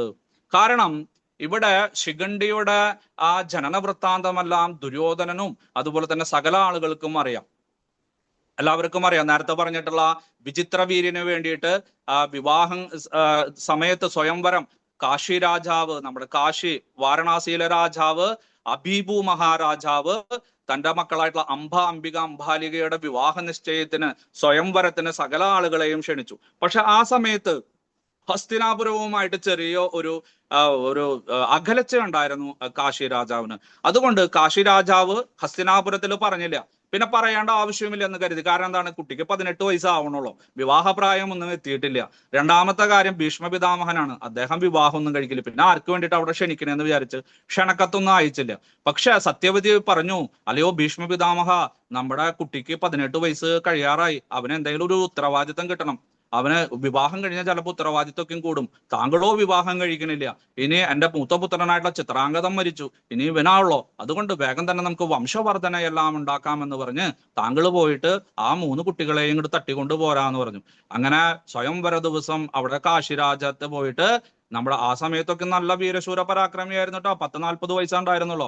അങ്ങനെ കാശിരാജ്യത്ത് പോയിട്ട് അംബിക അംബാലികയെല്ലാം അവിടെ നിന്ന് സ്വയംവര മണ്ഡപത്തിൽ നിന്ന് തന്റെ രഥത്തിലേക്ക് കയറ്റി വായുവേഗത്തില് അവിടെയുള്ള രാജാക്കന്മാര് 10-20,000 രാജാക്കന്മാർ വന്നിട്ടുണ്ടായിരുന്നു. അവരെല്ലാവരും യുദ്ധം ചെയ്തു. പക്ഷെ ഒറ്റയ്ക്ക് ഭീഷ്മ പിതാമഹൻ അവരെയെല്ലാം തോൽപ്പിച്ച് കൊണ്ടുവന്നു. അങ്ങനെ ഇവിടെ സ്വയംവരത്തിന് വിവാഹത്തിന് വേണ്ടിയിട്ട് നടക്കുമ്പോൾ നമ്മുടെ മൂത്ത അംബ പറഞ്ഞു, ഭീഷ്മ പിതാമഹ, എനിക്ക് അങ്ങയോട് ഒരു കാര്യം പറയാനുണ്ടെന്ന് പറഞ്ഞു. എന്താന്ന് ചോദിച്ചു. അപ്പൊ പറഞ്ഞു, സൗബലദേശത്തെ ആ സ്വാലൻ എന്ന് പറഞ്ഞിട്ടുള്ള സാൽവരാജാവുമായിട്ട് എൻ്റെ വിവാഹമെല്ലാം ഉറപ്പിച്ചിട്ടുണ്ടായിരുന്നു. ഞങ്ങൾ രണ്ടുപേരും പ്രണയം വളരെ വർഷങ്ങളായിട്ട് പ്രണയിച്ച് നടക്കായിരുന്നു. ഇന്ന് സ്വയംവരത്തിന് വരുമ്പോൾ ഞാൻ അദ്ദേഹത്തിന്റെ കഴുത്തില് വർണ്ണമാല്യം അണിയിക്കുന്നതാണ് വിചാരിച്ചത്. പക്ഷെ അങ്ങ് തട്ടിക്കൊണ്ടു പോകുന്നത് ശരിയായില്ല. അദ്ദേഹം അവിടെ കാത്തിരിക്കേണ്ടാവെന്ന് പറഞ്ഞു. ശരി, അങ്ങനെയാകട്ടെ, ഭവതി ഇത് ആദ്യമേ തന്നെ പറഞ്ഞാൽ മതിയായിരുന്നു, ഞാൻ അവിടെ ഉപേക്ഷിക്കാമായിരുന്നു എന്നൊക്കെ പറഞ്ഞു. എന്തായാലും ഒരു രഥത്തിൽ കയറിയിട്ട് ഒരു 100 പവൻ സ്വർണവും പിന്നെ അതുപോലെ തന്നെ കുറെ വസ്ത്രങ്ങളും അതെല്ലാം കൊടുത്തയച്ചിട്ട് പറഞ്ഞു പോയിക്കോളൂ എന്ന് പറഞ്ഞ് കുറച്ച് ആളുകളെ എല്ലാം ഇവരുടെ കൂടെ പറഞ്ഞയച്ചു. അങ്ങനെ രാജോചിതമായിട്ട് അംബയെ സാൽവന്റെ കൊട്ടാരത്തിലേക്ക് പറഞ്ഞയച്ചു. പക്ഷെ അവിടെ അദ്ദേഹം പറഞ്ഞു, നിന്നെ എനിക്ക് വേണ്ട, കാരണം ഭീഷ്മപിതാമഹന്റെ കൈ പിടിച്ചിട്ടാണ് നീ രഥത്തിൽ കയറിയത്. ആരാണ് നിന്റെ പാണിഗ്രഹണം നടത്തിയത്? ഇനി വേറെ ഞാൻ സ്വീകരിക്കാൻ തയ്യാറല്ല. മാത്രമല്ല ഇത്രയും ജനക്കൂട്ടത്തിന്റെ ഇടയിൽ വെച്ചിട്ട് അദ്ദേഹം എന്നെ തോൽപ്പിച്ചു, അപമാനിച്ചു, അദ്ദേഹത്തിന്റെ അസ്ത്രങ്ങളെല്ലാം കൊണ്ട് ഞാൻ മുറിവേറ്റിരിക്കുന്നു. അങ്ങനെ ഒരു ശത്രുവിന്റെ കൂടെ പോയിട്ട് അവിടെ താമസിച്ച് വന്നവളെ ഞാൻ സ്വീകരിക്കില്ല എന്നൊക്കെ പറഞ്ഞയച്ചു. അങ്ങനെ വീണ്ടും വന്നിട്ട് പറഞ്ഞു, ഭീഷ്മപിതാമഹ അദ്ദേഹം എന്നെ സ്വീകരിക്കണില്ല, ഒരു കാര്യം ചെയ്യൂ, പുത്രനോട് എന്നെ സ്വീകരിക്കാൻ പറയാൻ പറഞ്ഞു. അപ്പൊ സത്യവതി പറഞ്ഞു, അയ്യോ അങ്ങനെ ചെയ്യരുത്, കാരണം നീ തന്നെ നേരത്തെ പറഞ്ഞല്ലോ കുറെ വർഷങ്ങളായിട്ട് നിങ്ങൾ പ്രണയിച്ചവരാണെന്ന്. ഇനി എന്തെങ്കിലുമൊക്കെ സംഭവിച്ചിട്ടുണ്ടോ എന്ന് ഞങ്ങൾക്ക് അറിയില്ലോ. മാത്രമല്ല കല്യാണം കഴിഞ്ഞിട്ട് ആ രാജാവ് തന്നെ ചിലപ്പോൾ കഥകളെല്ലാം പറഞ്ഞുണ്ടാക്കും, എന്റെ കൂടെ കിടന്നവളാണ്, എന്റെ കൂടെ നടന്നവളാണെന്നൊക്കെ പറഞ്ഞിട്ട്. അതുകൊണ്ട് അയ്യോ വേണ്ട പുത്രി എന്നൊക്കെ പറഞ്ഞു. ശരി, എന്നാ ഭീഷ്മപിതാമഹൻ വിവാഹം കഴിക്കാൻ പറഞ്ഞു. അദ്ദേഹം പറഞ്ഞു, ഞാൻ ഇവിടെ പ്രതിജ്ഞ ചെയ്തിട്ടുണ്ട്, എനിക്ക് വിവാഹം കഴിക്കാൻ പറ്റില്ല എന്ന് പറഞ്ഞു.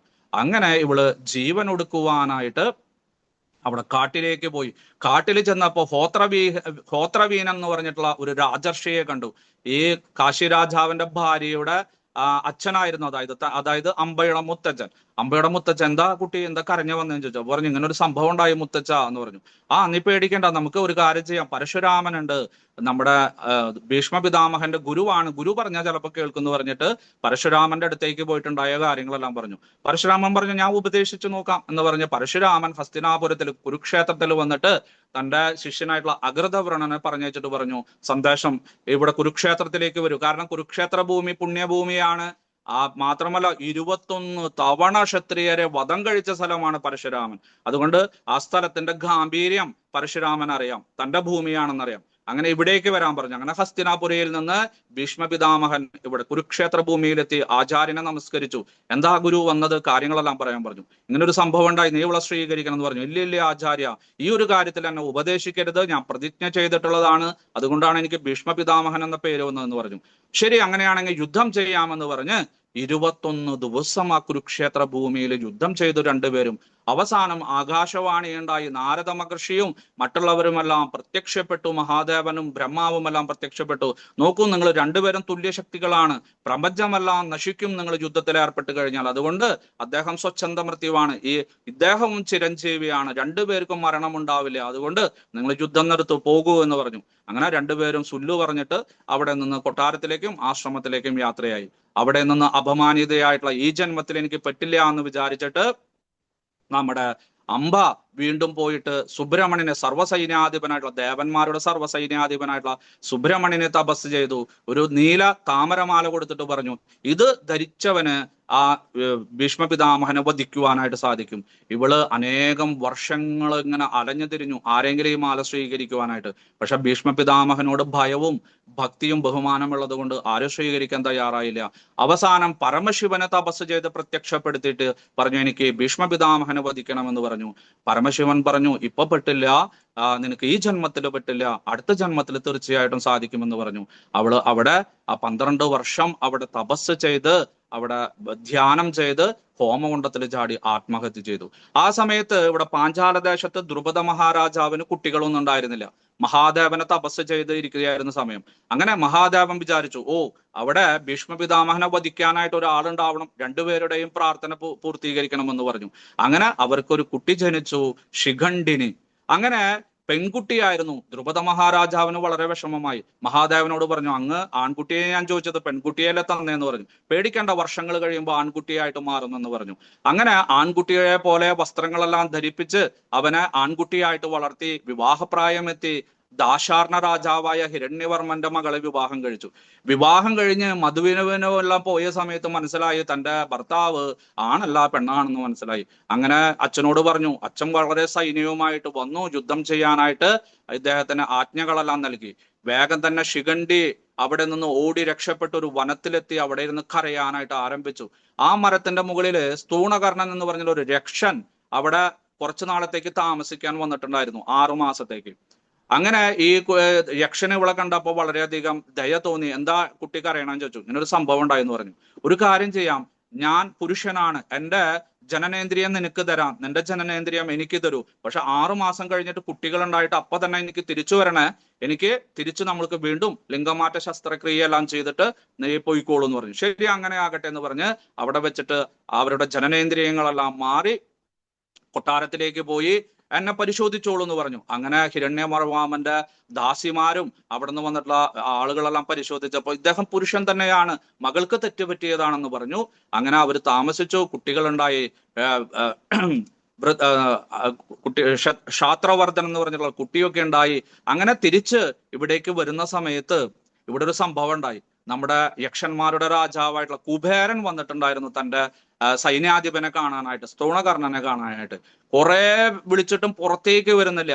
അവസാനം ഒരു സ്ത്രീ പുറത്തേക്ക് ഇറങ്ങി വരുന്ന കണ്ടു. ആരാ നീ ചോദിച്ചു. അപ്പൊ പറഞ്ഞു, അല്ലയോ കുബേര, വൈശ്രവണ, ഞാൻ തന്നെയാണ് അങ്ങയുടെ സൈന്യാധിപനായിട്ടുള്ള സ്തൂണകർണൻ. ഇങ്ങനെ ഒരു സംഭവം ഉണ്ടായി, 6 മാസം കഴിഞ്ഞിട്ടാ എനിക്ക് ഇനി ഇത് പറ്റുള്ളൂ എന്നൊക്കെ പറഞ്ഞു. അപ്പൊ തന്നെ നമ്മുടെ കുബേരൻ ശപിച്ചു, എന്നോട് അനുവാദം ചോദിക്കാതെ നീ എന്തുകൊണ്ട് ഈ ഒരു പ്രവൃത്തി ചെയ്തു? ജീവിതകാലം മുഴുവൻ നീ സ്ത്രീ ആയിട്ട് തന്നെ ജനിക്കട്ടെ, ഇരിക്കട്ടെ എന്ന് പറയുന്ന ശാപം കിട്ടി. കാൽക്കലെല്ലാം വീണ് മാപ്പ് ചോദിച്ചപ്പോ പറഞ്ഞു, ശരി, ഞാൻ അത് കുറച്ച് തരാം. എപ്പോഴാണ് നമ്മുടെ ശിഖണ്ഡിനി അല്ലെങ്കിൽ ശിഖണ്ഡി മരിക്കുന്നത്, ആ സമയത്ത് നീ പഴയ പോലെ തന്നെ ആവുമെന്ന് പറഞ്ഞു. അങ്ങനെ ശിഖണ്ഡി തിരിച്ചു വന്ന സമയത്ത് സ്തൂണകർണൻ പറഞ്ഞു, ഇങ്ങനെ ഒരു ശാപം കിട്ടിയിട്ടുണ്ട്, അതുകൊണ്ട് നിന്റെ മരണസമയത്ത് മാത്രമേ എനിക്ക് ആണായിട്ട് മാറാനായിട്ട് സാധിക്കുള്ളൂ, നീ ജീവിതം മുഴുവൻ ഇനി ആണായിട്ട് ജീവിച്ചോളൂ എന്ന് പറഞ്ഞു. അങ്ങനെ സന്തോഷത്തോടു കൂടിയിട്ട് ശിഖണ്ഡി തിരിച്ചുപോയി. അങ്ങനെ പോകുന്ന സമയത്താണ് ഈ മാല അവിടെ കിടക്കുന്നത് കണ്ടത്, രാജ്യത്തിന്റെ അതിർത്തിയിൽ കിടക്കുന്നത് കണ്ടത്. പെട്ടെന്ന് തന്നെ ഓർമ്മ വന്നു, തന്റെ പൂർവ്വജന്മകഥയെല്ലാം ഓർമ്മ വന്ന് ആ മാല കഴുത്തിൽ ധരിച്ചിട്ട് ഞാൻ ഭീഷ്മ പിതാമഹനെ വധിക്കും എന്നുള്ള ഉഗ്രമായിട്ടുള്ള ശബ്ദമെല്ലാം ചെയ്ത് അദ്ദേഹത്തിന്റെ അടുത്തേക്ക് പോയി. ഈ വിവരമെല്ലാം ചാരന്മാര് മുഖാന്തിരം ഹസ്തിനാപുരത്തിലും ഭീഷ്മ പിതാമഹനും ഇവിടെ ദ്രോണാചാര്യരും കൃപാചാര്യരും ദുര്യോധനനും അർജുനനും ഗോവിന്ദനും എല്ലാവർക്കും അറിയാം. അങ്ങനെ ഇവിടെ ഇവര് തക്കം പാത്തിരിക്കുകയാണ്. ആ ശിഖണ്ഡി ചിലപ്പോ നമ്മുടെ ഭീഷ്മ പിതാമഹനെ വധിച്ചേക്കാം, അതുകൊണ്ട് എല്ലാവരും അദ്ദേഹത്തിനെ സംരക്ഷിക്കണം. അദ്ദേഹം മരിച്ചു കഴിഞ്ഞാൽ ചിലപ്പോൾ നമ്മുടെ സൈന്യമെല്ലാം ദുർബലമാകും, ഛിന്ന ഭിന്നമാകും എന്ന് പറയുകയാണ് ഇവിടെ ഈ ശ്ലോകത്തിൽ ചെയ്യുന്നത്. Hare Krishna, thank you very much. അങ്ങനെ നമ്മൾ 5 ശ്ലോകങ്ങൾ എടുത്തു. എല്ലാവരും വായിക്കുക. വായിച്ചാൽ മാത്രമേ മനസ്സിലാകുകയുള്ളൂ, അല്ലാതെ കഥ കേട്ടിരുന്നത് കൊണ്ടൊന്നും മനസ്സിലാവില്ല. എല്ലാവരും ഇന്നെടുത്തിട്ടുള്ള ക്ലാസ്സുകൾ നല്ലപോലെ വായിക്കുക. അടുത്ത ക്ലാസ്സിലും വായിച്ചിട്ട് വരിക. Thank you.